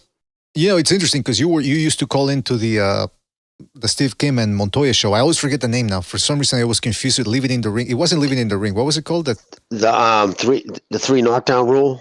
No. The one he did with Montoya. Shit. Anyway, that one they used to do it on. Leave It in the Ring or something. Yeah. I know it was in that network, I think. But anyway, yeah, you used to call in all the time when PBC was just starting. And one of the things that people throw at guys like you, Jim, is, but you said that they were going to go broke. They're still not broke. And that's not the point. That first of all, you never predicted the year in which they're going to go broke. I don't remember that you did. But like Bucho said, you compare them to where they were 10 years ago. And it's interesting that you saw the warning signs that early on. And it's interesting because it's a bold prediction to make, that this organization which has a war coffer and all these undefeated guys on the record, to predict that it was going to go down, it did really take a lot of foresight to be able to tell that. Because Jimmy, you got to remember, it wasn't just Keith Thurman, Errol Spence. I mean, think about it. They had Keith Thurman, Errol Spence, Deontay Wilder, the Charlo brothers. At that time, they were like coming, prospects. You had Figueroa, not Omar Figueroa, the other Figueroa. Omar Figueroa, excuse me, who was undefeated. They were trying to market him too as a, up and coming slugger. Santa Cruz. They had Santa Cruz. They had Abner Mares. Yep. Yeah, all those world champions. To look at that roster and then think that they were going to be completely mismanaged. Well, not completely, I'm exaggerating, but that they were going to be relatively mismanaged compared to what the potential that they had. It really is interesting how everything ended up turning out, 7-8 years later. And the reason I did that, Mr. BDA, was I know who Al Heyman was. I saw his track record at HBO Boxing. I saw him destroy the flagship of premium cable boxing. He single-handedly destroyed it. He took it over by controlling all the fighters on HBO. By having so much power, he dictated how things went. He's the one who did the tribalization of Showtime against us. He's the one who started all that. And and also when HBO, it got to the point when Triple G fought Danny Jacobs. Danny Jacobs was still under Al Heyman, right? Oh yeah, yeah. Forgot about him. And he was not allowed. Part of the contract, in his contract, he was told that he could not even thank Al Heyman.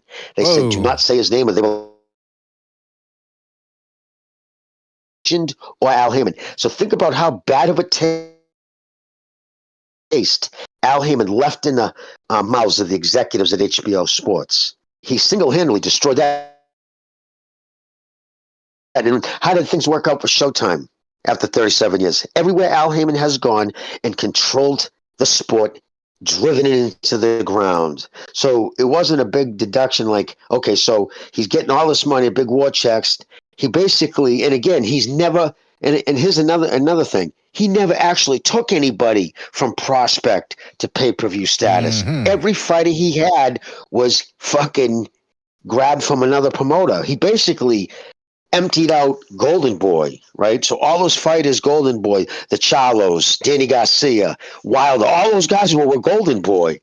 And they got sold on, he's a Mexican. You guys are black Americans. He's not going to look out for you. And that was widely known that that's the fucking angle he used. And there was Floyd Mayweather right next to him saying, you want Floyd's money? You saw what he got with Pacquiao. We're going to put you on the Floyd plan. It's all about protecting the O. All these things are just conducive with destroying your career. And so it wasn't hard for me to say, like I was screaming from the mountaintops all the way back from 2016. And I never said they go broke. What I did say was he's going to drive that fucking organization into the ground. I didn't even see by 2017, which is in the court records, that his lawyer did say he had working capital of $80 million. That was it. From $750 million with 2 years. So I started doing the math. I'm like, okay, let's add an extra $1 million to everybody's purse over the last 2 years in the fights. Where the fuck is the money? Okay, $500,000 to Hans Zimmer for that song. Do you know that stage setup that he built? That, you know, he had that huge PBC stage that they walked from there, like they came out and their name was up in lights, and it was a walkway all the way to this thing. He sold that to a Japanese MMA Is that right? organization. Yeah, I didn't know you could sell and also, that. here's the thing. One of the reasons I'm sorry to cut you off, Mr. Beaver. One of the reasons why he lost the case and he still owes, they got him for, you know, not fulfilling his fiduciary duties.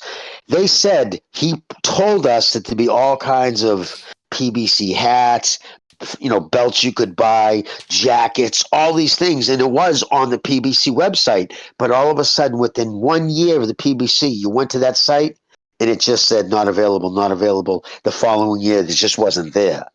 So he went to the executives, and he sold them on all these things he was going to do. He was going to bring boxing back to free TV, get all this, you know what I mean, fucking advertising dollars, and it all went to shit quick. Because I remember where you said you were going to buy. Not have went broke, but yeah. Sorry. I remember you said you were going to buy the hat, and then all of a sudden the website wasn't there anymore. And you said, "Fuck, I want my hat."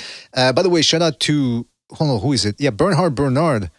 Shout out to him who says Jimmy is like Quasimodo. Yeah, you guys ever think about that? That you get the hunchback of Notre Dame, and then you get the quarterback of Notre Dame. That was a little reference to The Sopranos. Listen, shout out to Bernard. And yeah, listen, look, I don't want to shit on the PBC too much.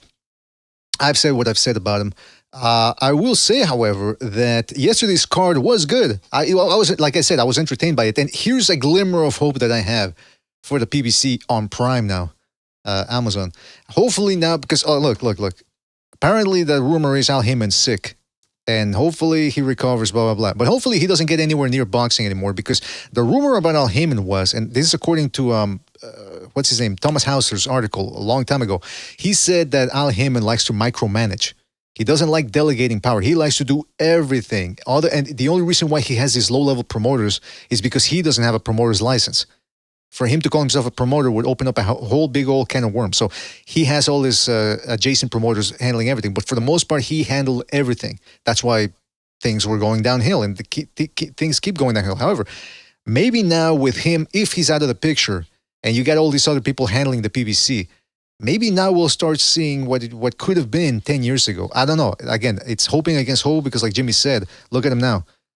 Who knows what type of money they're working with? Look at their stable. It's a shell of what it was before. But you never know. With somebody competent at the helm, maybe they could do something interesting, because yesterday's fight was entertaining. Yeah, it happened in a small venue in Florida. What was Tszyu doing fighting in a small venue in Florida? And, you know, Lord only knows. But the fights were entertaining. And as a boxing fan, all I want to see is more. Was that? I wonder what part of Florida they were in. I think Orlando, they said. Orlando, I think. Yeah.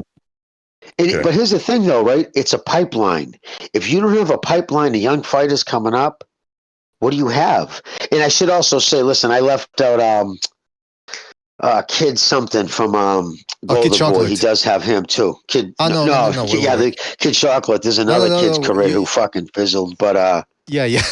You're talking about Kid Schofield, Kid Austin. Yes. That kid's a talented fighter. He's a good fighter, and he is with Golden Boy. So I shouldn't. I mean, that was disrespectful because I think that kid is a talented fighter.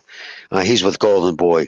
But I think again, this whole rant Thursday or insult Thursday or whatever you want to call it.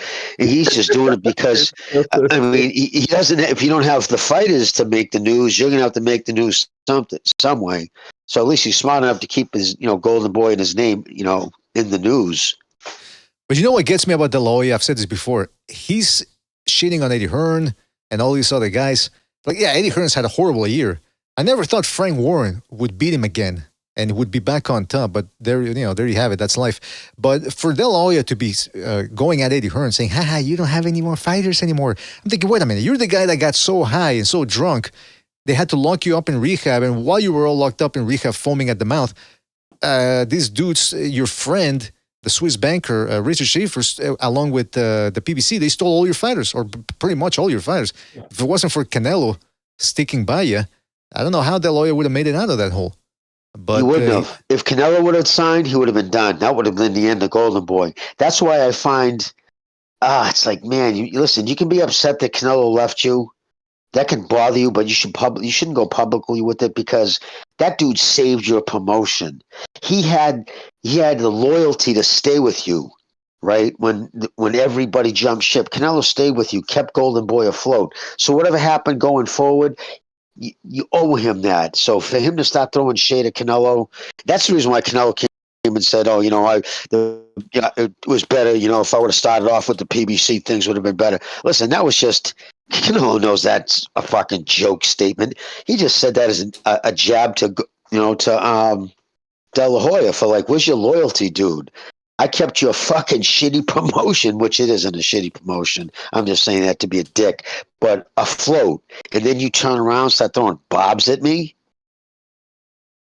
Yeah, no, it's a big mess though. That's the story with those guys. I don't understand why. I mean, I understand why, but it seems bizarre to me that they would be going at it. But here's another thing, though. De La Hoya said recently, again, continuing this chapter and this feud he has with Canelo, he recently said that back in his prime, De La Hoya that is, he would have had an easy time with Canelo. In fact, he said something along the lines of that would have been an easy. I think he said. That would have been a quick one, I think he said. Tap, tap, tap, and it's on. I don't know what that means. I mean, he sounded like he was talking about something else. Quick one, tap, tap, tap. But the point is, he said that he would have been Canelo. Now, that brings up an interesting question. If we're talking about De La Hoya, prime De La Hoya, and let's say you put him in there, let's do a catchweight. Because he did fight at middleweight 2 times, but let's say a catchweight, 156, 158, against De La Hoya, that version of De La Hoya, the 30-year-old version, let's say, or 28-year-old version. The one that fought Trinidad, in other words, 26. Versus the Canelo that fought Cotto or whatever. How would you guys see that one happening or going rather? Oscar. Is that De right? La Hoya.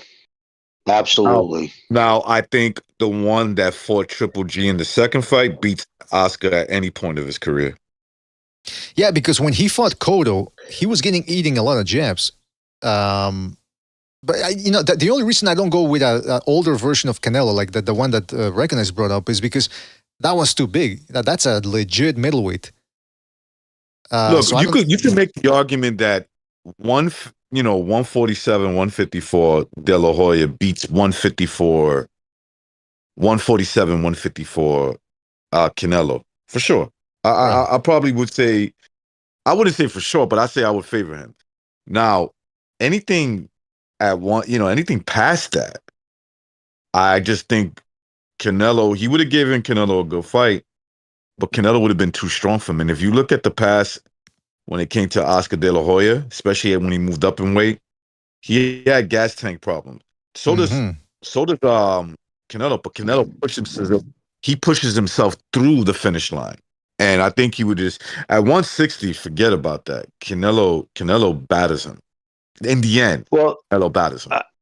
In my opinion, this is, again, just my opinion, for all it's worth, I think prime against prime, you take prime Oscar De La Hoya in his prime in the 90s, And at any point of Canelo's prime, I'd still go with De La Hoya. 5'10", got a 73.5 inch. To the same size. Yes, he's almost a I got 74-inch reach, which I is got almost a De La Hoya. 4-inch reach over Canelo. And his output, his accuracy, I just think he would have been too much for Canelo. Yeah, the way I see it is that talent-wise, De La Hoya was better than Canelo. De La Hoya, for people that, because sometimes I forget that there's people that haven't really seen De La Hoya. That was 20-something years ago. He had a shotgun jab because he was a converted southpaw. So his lead hand was actually his strong hand. Power jab, left hook, came out of nowhere, very reminiscent of Nonito Donaire. And he had hand speed. He knew how to box. That's why he won a gold medal at the 92's Barcelona games. But the one thing I do give credit, that I think Canelo has an advantage over De La Hoya is that De La Hoya was always a fighter that didn't really know. He didn't have an identity, really. He didn't know whether he wanted to be a so-called slick fighter, whether he wanted to be a Mexican-type power puncher. That's why he was always changing trainers. He wanted to find an identity, and he never really found it, whereas Canelo has only had one trainer throughout his career. He knows exactly what he wants to be. He wants to be a boxer-puncher. Whereas De La Hoya would try the Philly shell, then he would go in with that Mexican guy that used to train Miguel Canto. What was his name again? I forget his name. The nickname was El Maestrito, the little master. And that's when I think he looked the best, by the way. Under that dude, when he fought Whitaker and Miguel Angel Gonzalez, he was showing head movement. He was a little bit more relaxed. Then he went with Emmanuel Stewart, and then he went with Alcazar, and that whole thing happened. But the lack of identity from De La Hoya is what I think. De La Hoya was his own big. Like, if you really look at De La Hoya's career, he was his own. He was his biggest enemy. It was himself. Right. I thought that he was so far talented. Had he always been on point, he just might have been like the standout guy. He would have been that guy. You know what I'm saying? Mm-hmm. Like, how Sugar Ray Leonard might have been that guy in his era. I think De La Hoya had that type of capability where he ended up letting other guys outshine him because he just had poor work ethics. That's why I get what you guys are saying. Like, yeah, De La Hoya more talented than Canelo, prime for prime. I just think that Canelo would have felt a little bit short against, like, at 160 against a guy like Canelo, because Canelo's work ethic is insane. He's just like, that guy just keeps coming. And then, like, he's never even been close to being dropped, bro. Never even been close to getting dropped in 60-plus fights. I mean, think about that, man. Think about De La Hoya started his career at 130. It took him to move up to 160 to suffer his first stoppage loss. I mean, that's insane. Because I remember fights in the 90s, man. He fought Rafael Ruiz. That kid only had one loss, a power punch. I think he had his wins, I believe, were in the 40s. He only had one loss, right? Right. Fucking You're right. Rafael Ruiz. Gabriel. Was it Rafael or Gabriel? I forget. It was Rafael. Rafael Ruiz. And Oscar stopped him in the second round. Genaro Hernandez, 32-0. Stopped him. Jesse James Lair, 30 wins. I just went to boxing now. 30 wins, 1 loss. Oscar stopped him. You know what I mean? So you go in there, and even Julio Cesar Chavez, he was 96, 1-1, and fucking Oscar TKO'd him in the 4th round. Well, and that's the other thing, was a fucking bad motherfucker in the 90s, man. Oscar, that's the 95 is when he became a Fighter of the Year, because he had 4 solid wins. John Molina, rather, Genaro Hernandez, Legisla Mizleja, and Rafael Ruiz. And by the way, the Rafael Ruiz fight, that was a fight where it was 50-50 going in. People thought it was going to be a tough fight. A lot of people didn't think De La Hoya was tough enough to beat a guy like him. And he wipes him out in the second round. And by the way, I want to go back to the De La Hoya-Whitaker fight too, because every once in a while I'll go on Twitter and I'll see people posting the clips of Whitaker schooled De La Hoya, and they show those clips of him making De La Hoya miss. Thinking, you're showing when De La Hoya was shoe shining and missing those shots, trying to steal the rounds. They're not showing you when De La Hoya kept breaking him over with the right hand and that's why the Whitaker's eye was swelling shut. I mean, they didn't want to make it seem like Whitaker won that fight. It's a close fight. It was a competitive fight, but people try to make it out to be as if Whitaker schooled him. I'm thinking, look, no, he didn't. Whitaker, he lost a unanimous decision, rightfully so. That's another huge win. I mean, think about the names, and that happened, and all that we're talking about transpired in 2 years. All those names. From 95 to early 97.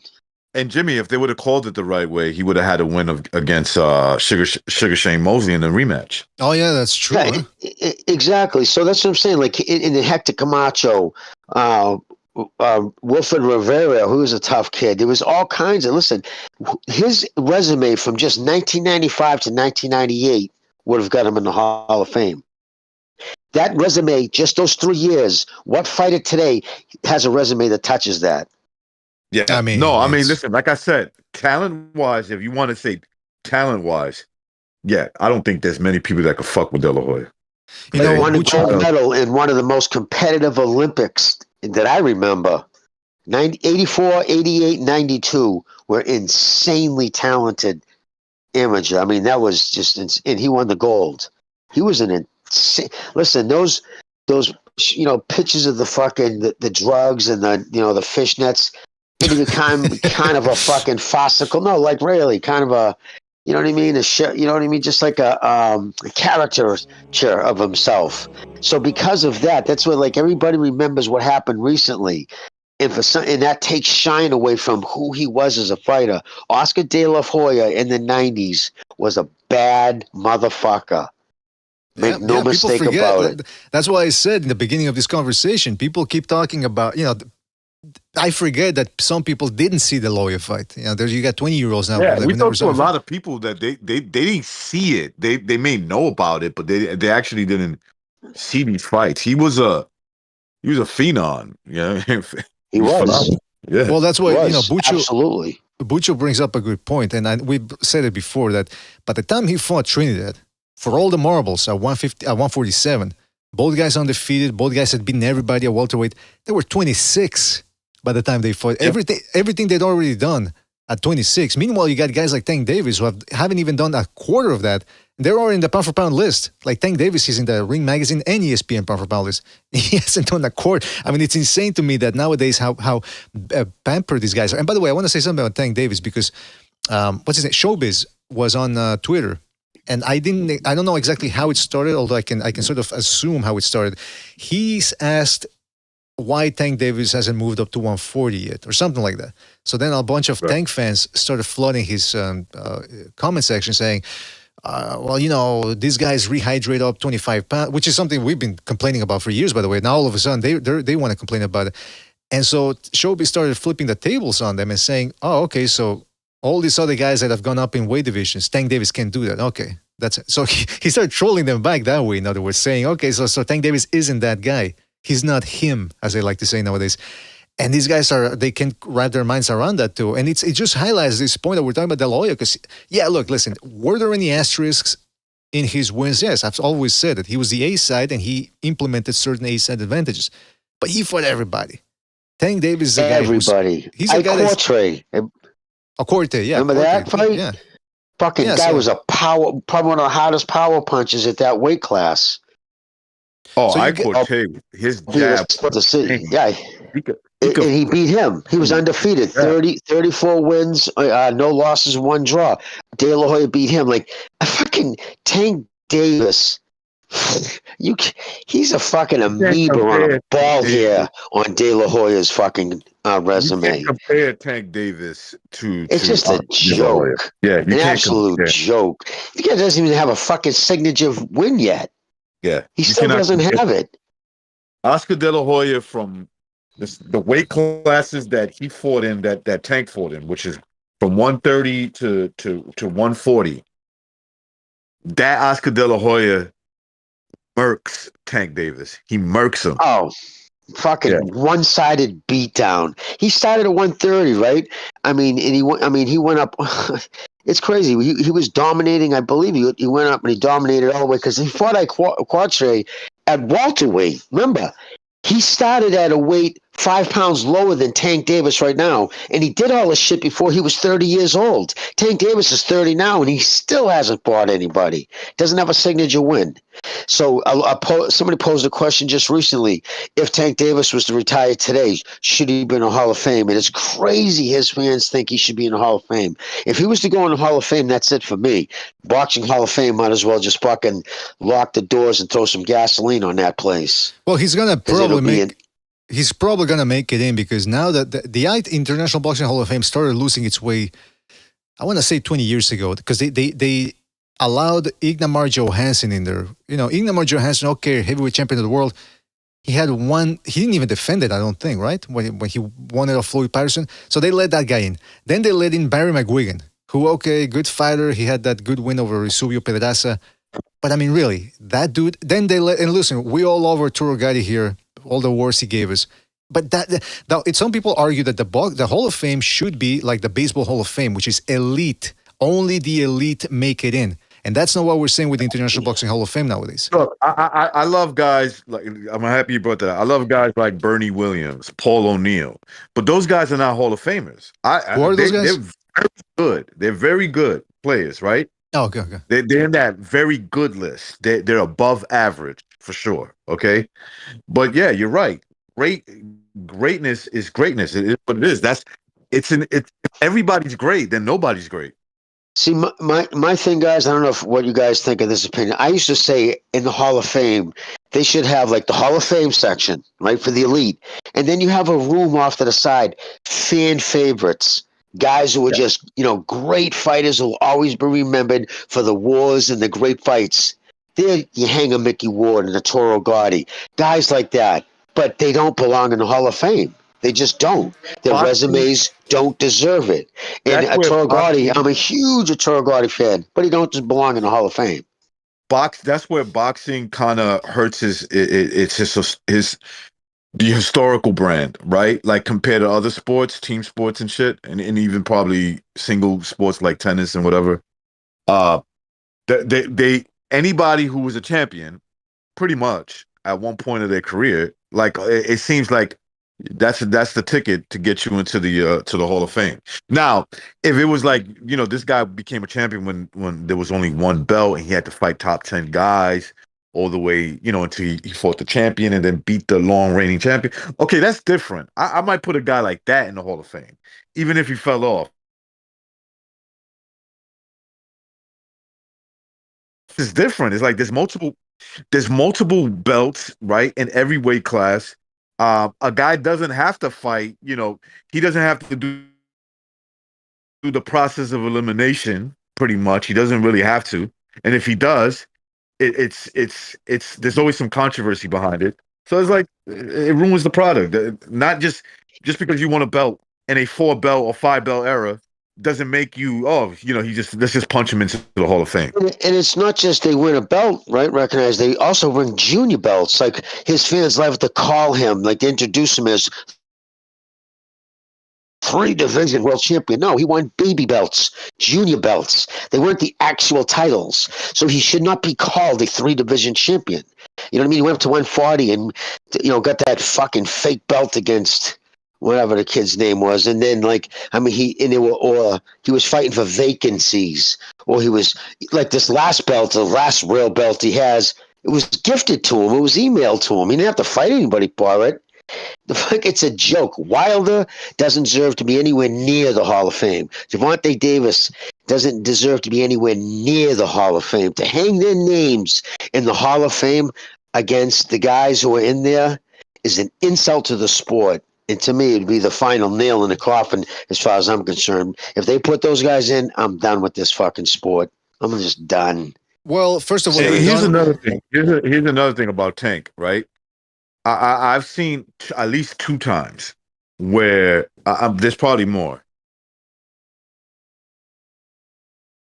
where it looks to me, right, and I consider myself more of a boxer fan that has. I'm not saying my opinion is better than yours, but on average, it's better than a lot of people's. I will say that, okay? Of course. To me, when I look at Tank Davis, I see his wins. as asterisks, and one of them is Ryan Garcia, and the other one is the last one, right? Frank Martin, because Frank Martin was like, he just looked dead on the scale, and he did one of the telltale signs of a guy who's exhausted. Bro, he couldn't even keep his hands up. He couldn't even keep his fucking hands up. He was just a sitting duck. And Frank Martin was being called by the PBC a prospect 11 months before the fight. The PBC was still calling him one of the bright prospects of boxing. Who the fuck did he ever beat? Nobody. Frank Martin never beat anybody. So what I'm saying is, I want to see Frank fight somebody who's fully healthy and come away with the same results in a fight. To be honest with you, I don't think it's ever going to happen. I don't think this kid ever fights a legit opponent. His whole career has been smoke and mirrors. His titles have been fucking emailed or junior titles. Or, an absolute weight drain Pedraza, who, on top of that, even his victories haven't aged well. Outside of Garcia, right, because he destroyed Haney, although Haney had lost the fight before to Lomachenko, so he was already mentally beaten. But outside of that, all his victories, Pedraza has gone on to lose 4 of his last 5 fights. None of his victories age well. That's right. Yep. Now, let me just say something real quick here. Shout out to Virtuoso for his contribution by the Super Chat. He said, I still haven't gotten my #free boxing for all shirt. You know what? I think I have a couple that I bought. I'll send you one free of charge, Virtuoso. How about that? Shout out to La Rapax Trucking Company for his contribution to the Super Chat. He says, La Raza was mad at De La Hoya for defeating Julio Cesar Chavez. Yeah, that was a whole thing. It's in his book, too. But shout out to Rapax and Virtuoso for that. Real quick, I want to get back to the Hall of Fame thing. Because, first of all, Recognize said it very well. He said, if you got no standards, then everyone gets in. That's the standards that they've set now. Anybody can get in. So it loses the point of being an International Boxing Hall of Fame, because now it's a club nowadays. It's like a veterans association. Oh yeah, you fought. Okay, yeah, you served. You can get. You're on board. It has to be for the elite, for the guys that accomplished things that went above and beyond what we expect from fighters. And the problem with the International Boxing Hall of Fame right now is, first of all, you after you retired, you had to wait 5 years after retirement to be eligible for induction. Now it's 3 years. And why are they doing all of this? Well, it's because boxing is a niche sport. The International Boxing Hall of Fame, it's not exactly, the baseball league or the NFL or whatever. It's a niche sport. So they have to keep bringing fighters to the induction ceremonies to attract people. And if you have a bunch of, if you're inducting a bunch of dead guys from 80 years ago, having the relatives... It's hard to generate a crowd. Yeah, having the relatives... the Hall of Fame should fucking become the new mafia, become the mafia of the 1959 and close the books. We're not letting anybody until the sport writes itself. That's what I was going to say. That's what I was going to say, because now they have it 3 years after retirement, you can be inducted. So I don't know if you guys saw the list. I don't have it here. I wish I could put it up on the screen, but the list of the inductees or candidates for this year, or for next year rather, there's about 30 names, and half of them are still alive. So, and you can only choose 5. So what they're doing now is they're jam-packing the books so that they're ensuring that there's always going to be somebody for next year's induction. And again, that dilutes, like Recognize said, it dilutes the quality of who you're letting in. Some of those guys, I was looking at them on the list, and it's like they should never be in there. So, but let me ask you, what do you think of Tim Bradley? I personally don't think he had a Hall of Fame career. Really? I'll be honest with that. Yeah, I don't think he did. I mean, he's got wins over Pacquiao and Marquez, technically, right? Like but they weren't real wins. I mean, he lost to Pacquiao. He lost that fight. Everybody knows it. I know, yeah, but Pacquiao, I will say that, but he did beat like a reigning champion in Junior Witter, who was like on the cusp of he beat him in England, who was like, probably borderline Hall of Fame guy, maybe. I would say borderline. I mean, he did it when he was the champion. He beat some good guy. He beat some good prospects when he was a prospect coming up. Then he got that win off what's his name? Kendall Holt, the guy that knocked out Pacquiao. Oh, yeah, Kendall Holt. No, you talk about Marcus. What? Yeah, I don't know. I'm fucking drawing blanks today. I don't know what's going on. Yeah, he beat Marquez. So he's on the borderline. I can understand what Jimmy's saying. He's like borderline. I will put him in because he did win. You know, he does got some big names on the on his resume. The Pacquiao is an asterisk because he really lost that fight. And I'll tell you another guy I don't think belongs in. I don't think fucking Andre Ward. Who the fuck what did he do? Whoa. Yeah, I don't believe Andre was a Hall of Fame fighter. They did that because he's the last American to win a gold medal in the Olympics. I think that had a lot to do with it. But he lost to Kovalev. That was a robbery. How do you put people in on robberies? Robbery decisions. Never in my life have I seen a guy retire and get into the Hall of Fame right when that division was ripe for future big fights in Bivol, Beterbiev, Rajnik at the time. Yup. So there was all these fucking Eastern Europeans coming along. He saw the writing on the wall. The fucking drunken Russian fucking beat you. What do you think those three would have did to him?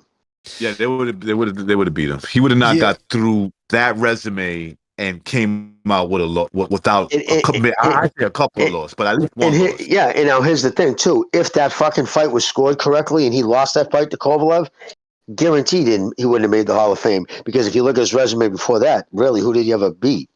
He beat I got a question. Weight-trained Abrams. Not Abrams. The kid's from England, I believe.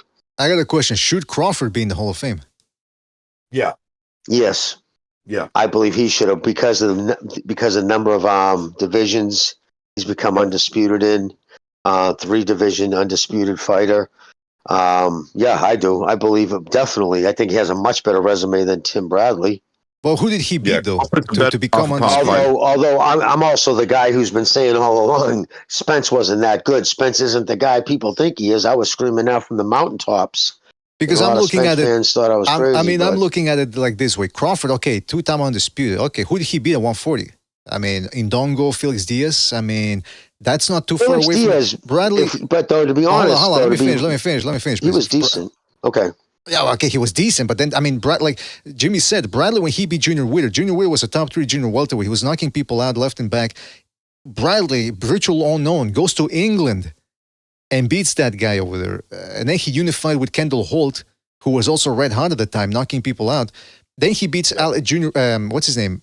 Devin Alexander, Devin Alexander now, he didn't really do much later on, but at that time, he was considered the next best thing, and Bradley took on him. So you see 3 straight guys in there, top 3 guys that he fought undefeated on top of that. Well, no, Kendall Holt was undefeated. He had 1 loss, I think. But, I mean, that right there is and Lamont Peterson, when he was undefeated, he took that O from him away as well. And then how did that win age? It doesn't matter how it aged. It's about who you fought at the time. At the time, right? So at the time when I mean, borderline. Okay, all right, right. If Ettore Gardy's in, you got to put Tim Bradley in. But that's the thing, though. It's a slippery slope once you start lowering the standards. And here's the thing with Davis too, Mr. BDA. American writers who mostly dominate the voting, they know the sport here in the United States is dying compared to around the country, around the world, and they're desperate to have Americans in there. So for that reason, would I be surprised if they voted, say if he retired, if they voted him in? No, I wouldn't be surprised. I'd be thoroughly disgusted, and to me, the Hall of Fame would lose all its credibility. But, I mean, the kid, literally, look who he's beaten. And look at who he's about to fight. I mean, Roach on a pay-per-view. They're dragging up another fucking nobody that nobody wanted to see him fight. And this is who this kid's whole career has been. Yeah, his fans even know that it's a bad fight. I've seen some people defending him, but not as many as I expected, which lets you know all you need to about the quality. Although I will say Lamont Roach, I give that dude credit because it's not Lamont Roach's fault. I mean, they're offering him a fight, he's taking it, and not for nothing, but I think his defense could give Davis problems because Davis isn't a high output guy himself, volume-wise. And Lamont Roach, despite guys are going to give him problems. They're going to all give him problems. The problem is that they're going to be weaker towards the ending of the fight. And Tank is very strong. That's the last thing you want to happen. It's either he's too big for you or he's weight training you. That's the problem with that guy. Exactly. There you go. He went life and death with fucking Isaac Cruz, who's a tough kid. Don't get me wrong, but he's a fucking limited one-dimensional fighter. He went life and death. Listen, if there was an accidental headbutt in that fucking fight against the fucking short bus kid there. If there was an accidental headbutt in the 5th round and it went to the scorecards, he would have lost that fight. Oh, you're He talking was about Rolly. losing to Rolly Romero. Right. Yeah, that's true, man. And his fans try to sweep it under the rug because when you mentioned the fact that he doesn't dominate these guys up until the knockout, they go, oh, well, everybody loses rounds. That's not true, man. I mean, there's a reason why some guys are defined as elite or dominating or dominant. It's because they don't lose those type of rounds against that type of opposition. I mean, I'm telling you, we're watching Errol Spence, Deontay Wilder all over again. Although I will say Tank Davis has better defense when he wants to get on his back foot. He's hard to hit, but that's why he relies on that one punch at a time. And like Reckon I said, that works against smaller or dehydrated opponents. It's not going to work against the elite. So I think that's why they're keeping him away from those guys. And Steve Kim wrote an excellent article, talked about elite fighters. If you go back in their career, on average, they won over 75% of their rounds. If you look at their careers, they lost less than a quarter of their rounds. Yep. Whereas guys like Wilder, Tank Davis lose, or Jamal Charlo lose a majority of their rounds until they knock you out. Interesting. That's very interesting. You That's got a good way guys of like explaining it. Murtazaliev, right, and Bivol. It takes them to fight each other for them to lose multiple rounds. Exactly. Yep. You understand what I'm saying? Yep. Like that's elite. That's elite boxing when you got two guys going into the fight that you can count with one hand how many fights they lost, how many rounds they lost in the last fucking 5 fights. And when they that's fight what each makes other, elite fighters. yeah, and when they start fighting each other, that's when they start losing multiple rounds. I just, somebody pointed that out. If there was a headbutt and there was an accidental clash of heads in the 5th round and that went to the scorecards, he would have lost that fight to Rolly Romero. Like, could you put it this way? Would Rolly win even half a round against Lomachenko? No. Doubt it. Like I doubt it. Exactly. Let's go to the phone calls here real quick. We had a phone call. Let's go to 713. 713, you're on the air. 713, what's on your mind? Oh, man, I saw the fight, the Amazon Prime fights. It was pretty good, pretty entertaining. They should make all the PBC 154 fighters fight each other, and if they need to, work with other promoters, because that's a pretty hot division right now.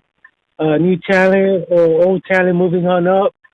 But I want to say Oscar has a number on Canelo. Not even on his prime. Canelo was in Houston like a couple of weeks ago promoting his VMC drink, and I heard he didn't even stay an hour. So he's not even about the fans, to tell you the truth. At least Oscar, he was about the fans. I bought his book and he signed it. He stayed at Barnes & Noble until like 8 o'clock. And then I have a coworker, he's a Mexican national. Oh, he's so pro. Alvarez is not even funny. But I always tell him, man, he's trying to tell me, he's trying to brainwash me that Canelo was already Canelo when he came to the States. Like, and I'm like, if Canelo was Canelo, how come he needed Oscar's help to be a name? I mean, it doesn't make any sense. He should even dress for, but when he was on Televisa, I think he should dress funny. Like, he had like some weird trunk. But I was trying to tell him, man, he needed Oscar's mentorship to become somewhat of a star. Honestly, I think Canelo's not even a star yet. Like, he's peaked out. But he said Oscar also has not been caught on PEDs either. Correct me if I'm wrong. Has he ever caught on his career with PEDs? Well, I mean, the whole thing with Canelo. Go ahead. Yeah, the whole thing with Canelo with the PEDs, that was explained away. So I don't know if that's gonna if we're talking Hall of Fame, I don't know, that's on paper, that's non-existent. But I will say, De La Hoya staying at the Barnes & Noble till 8. Do you think that has something to do with stimulants, or do you think that was all De La Hoya natural? Natural. Natural. No, he signed every fan's book. I'm telling you, he did. Yeah, De La Hoya. That's why. The caller is right. The caller is right. Oscar was very he was known to be very fan friendly. Yeah, he is. De La Hoya he's a man of the people. That's especially to the under 16-year-old girls. Oh, come on! See, I knew. I'm just being honest, man. I knew something was coming. A lot of kids with underage girls. You disgust me. I knew something was coming. All right, caller, what were you going to say? Sorry. Nice. One thing about the whole team, Canelo team, maybe even Oscar included, it's like they try to move them on the lower weight class, but they didn't know he was pretty good. And then when they found out, he was already over just 30 or 30 and above, and then he's like a super middleweight. But yeah, Oscar Prime beats Canelo, and when he's younger, but Canelo Prime is going to pulverize Oscar because he's no longer. He was never that good at 160. But yeah, that's my take on it. And thanks for having me on the show. Well, thank you, man. Thank you for your call. Bye. Call back next time. Take it easy out there. Yeah, that's a tough one. To big man. Was that?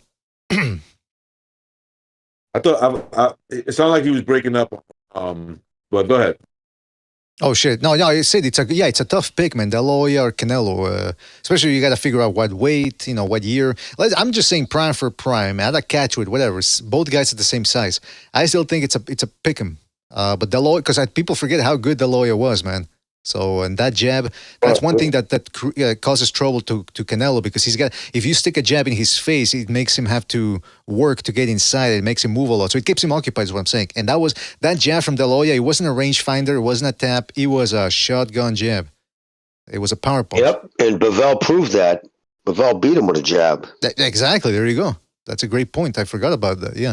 So, the other thing I wanted to talk about, we're talking about Hall of Fame, we're talking about Tank Davis, okay, whatever happens with him.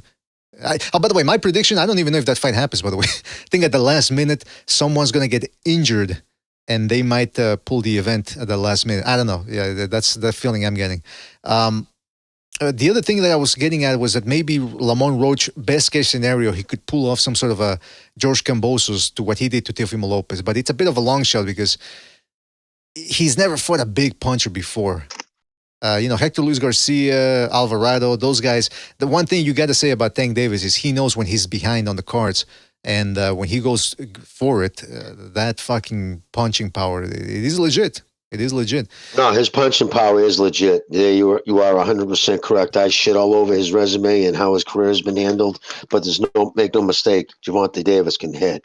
Absolutely. Yeah, you remember we were talking about the fight. I had been out of the loop for a little while, but you remember the fight that he was going to have with Garcia. And I was like, yeah, I got Garcia beating him. Then you mentioned that it was at a catch weight. I was like, oh, that's a mistake, bro. I was like, oh, yeah. Wait. Not just a catch weight, but he kept a dehydration clause too. Right, that was the key. That was the key, because I'm like, you cannot give a part of your strength to fight Tank. No. But first of all, anybody that calls themselves Tank in a boxing ring, right? And you do your little scout on him, and they say you never heard of him, and you're like, oh, this kid got power. You don't want to give away the one thing you're going to need. You know what I'm saying? The one thing you're going to need to beat him, and that's your strength. Absolutely. And that's the reason why everybody at Golden Boy didn't want him to fight. Yeah. I mean, Oscar was publicly saying in the lead up to the fight, this is a mistake. It's a mistake because he's given in to every demand that is going to weaken him. He was on some interview, and he talked about the Tank fight. It was like a podcast, I don't know. And he said, he goes, when I realized I fell in for the trap, this is Garcia. He says, 2 days into making the weigh-in, he said, that's when I started feeling weak. And I was like, oh, shit. Yeah, but you know what? I blame Ryan Garcia for that because, again, so many people telling him, don't do it, and then this asshole does, and that's what I can't wrap my mind around this Garcia situation, because he'll blame Hopkins and De La Hoya for not looking out for him, but then he'll use the rehydration thing as an excuse, but those were the guys that were trying to warn you about it. So I don't understand. Look, Ryan Garcia is a guy that right now despite the fact that he's been suspended, he's still riding high, because in the eyes of the people, he did beat Haney. And it happened. We saw him beat the shit out of Haney. So he's doing okay with that, but he's going to turn on De La Hoya and Hopkins again, because he's been doing it since 2018. He's been going at it. It's a love-hate relationship. And with Ryan Garcia, he's the type of guy. The reason why he looks good on the eyes of most fans of beating Haney, if you really look at that fight, he wasn't in the greatest shape, bro. He just wasn't. He was just But taking why? time But off. see, that's the thing. That's the thing, Reckon. Sorry to interrupt you, but I forgot about that. Yet he said after the Tank Davis fight, I wasn't training properly. I'm thinking, well, how are you not training properly for the biggest fight of your life and your first pay-per-view ever? And then does the same thing against Haney. That's why this dude, he's got incredible speed and power, but he's just mentally, he's not there, man. He's not a committed boxer. He's not committed to the sport the way, Canelo is. The way, think of any top fighters that are fighting today that they live a relatively clean life. Like, okay, we've seen Canelo drunk before, right? But what's the one thing if you had to guess? It's not like we hang out with Canelo, so we know. If I had to guess, when Canelo's training, it's all training. That's all it is. That's the celebration after all the work he put in and he got the W. That's right. If you see him drinking, it's like a guy who smokes cigarettes and then works out. He's like, oh, I'm out of breath. I'm like, how about, okay, if cigarettes are that important to you, why don't you work out first and then after you finish working out, maybe smoke a cigarette? Exactly. You know what I'm trying to say? Why this smoke a cigarette and then work out? You know what I'm saying? Like, why are you doing that? Yeah, but this dude is drinking and smoking and doing it prior to a fight. And De La Hoya said it. De La Hoya said it that when he was training for Devin Haney, okay, which just goes to show you his character. This is actually, to me, this is a knock on Garcia, and it's probably a knock on Devin Haney, to be quite honest with you. He said, yo, this dude was like laid up with girls in hotel rooms when he was supposed to be out there training. Yeah, and that's the other thing. That's the worst thing about it for Haney is that he fought a guy that didn't even train, and he called him. He kept calling him in the build-up to the fight, C-level fighter, one-trick pony. That one-trick pony beat the crap out of him. Why? Because Haney was overrated. And we were talking about Tank Davis earlier too. He's another dude that's overrated, just like Errol Spence and Deontay Wilder. That's why the PBC learned their lesson, it seems, with the Errol Spence Wilder situation. It's like, you know what, we better keep this guy on the plantation, because if we let him out of the reservation, he's gonna get his ass beat. When we saw, they're 4-20. They're 4 wins and 22 losses. PBC fighters head to head against top ranked guys. I mean that's a slaughtering. Well, Jimmy, it goes to this, right? It's like this. When you're fighting guys, when everything is equal, then I want to see how good you are. Okay, meaning you don't have a weight advantage over them. You don't, there's not some BS with the weight. Obviously, there's rigging of the judges and the referee. I mean, we saw that with Ryan Garcia and Haney. Okay, so my point is this: when you saw, this is to Devin Haney. When you saw Devin Haney in a fight where weight wasn't an issue in terms of making weight or rehydration or whatever, Lomachenko, who he had significant size over, okay? But you could see that even with that size, he still lost the fight. If it wasn't for the size, he gets beat. All right, let's make no doubt about it. If Devin Haney was the same size as Lomachenko makes him quit. Guarantee you, makes him quit. Okay? Absolutely. In 6 rounds, he makes him quit. Well, okay? I gotta tell you, that's unfortunate. We never saw. Although I will say the Haney fans that were saying. What I'm saying is, these are the conclusions I come with, right? And then we saw the Ryan Garcia fight, and we could see when everything is equal, weight, height, everything is equal. You basically were food. You were just food on the table for a guy like Ryan Garcia. And I can't, and to your point, recognize, I can't stress enough, a fighter mentally, right? It plays such a big game. When you've never lost a fight, right? A professional fight, mentally, you are so much in a different place, regardless of that ass fucking that they gave Lomachenko after that fight. Yep. He left that ring that night. He ran from that ring to the boos of his hometown crowd. When he laid his head on that pillow that night, he knows he lost that fight. When he was in conversations with his father, he knows he lost that fight. When he sat in traffic and he thought about that fight, he thought, nothing I did worked against him. He said it in the corner. everything I'm doing's not working. Like, There was he an knows insane- Lomachenko outboxed him. That little white boy outboxed you in every facet of the game. You won that fight on bullshit body punches that fucking were a joke. Sorry, So he fellas, was I gotta- already mentally a beaten fighter going into that Garcia fight. So With that being mentally, he said- knows he already lost the fight. Sorry to interrupt, but with that being said, I gotta go, man. So we gotta end the show. We already been on for 2.5 hours. So we'll be back this week because we gotta preview the Prograis versus Catterall fight. That's gonna be taking place, and I think right, yeah. I think that's a dangerous fight for Catterall because it's a fight against a guy who, I mean, Catterall is not a high volume guy, and I think that's exactly the type of fight Prograis wants. So we'll see what happens. We'll talk about that this week. Also, we'll talk about we have a special, interactive show we're gonna be doing. Regarding the best fighters today, or at least the most famous fighters today. So stay tuned for that. Going to try to get Dr. 805 back on the air. And that's about it. Want to give a big shout out to everybody that called in, everybody that donated via the Super Chat. Shout out to all you guys who donated with the Super Chat. I'm talking about Rapax Trucking Company, Virtuoso, Trey Ason, Just Brian, Rafael Garza, Pugilizine, MUA2, Just Brian, Fluffy Toasters 89. Shout out to you guys, really appreciate it. Shout out to Recognize and Jimmy for dropping by. Good talk. It went by fast. The schedule was only for 2 hours. We went above 2 hours. That's where we gotta go, man. But shout out to you guys. Thank you for joining.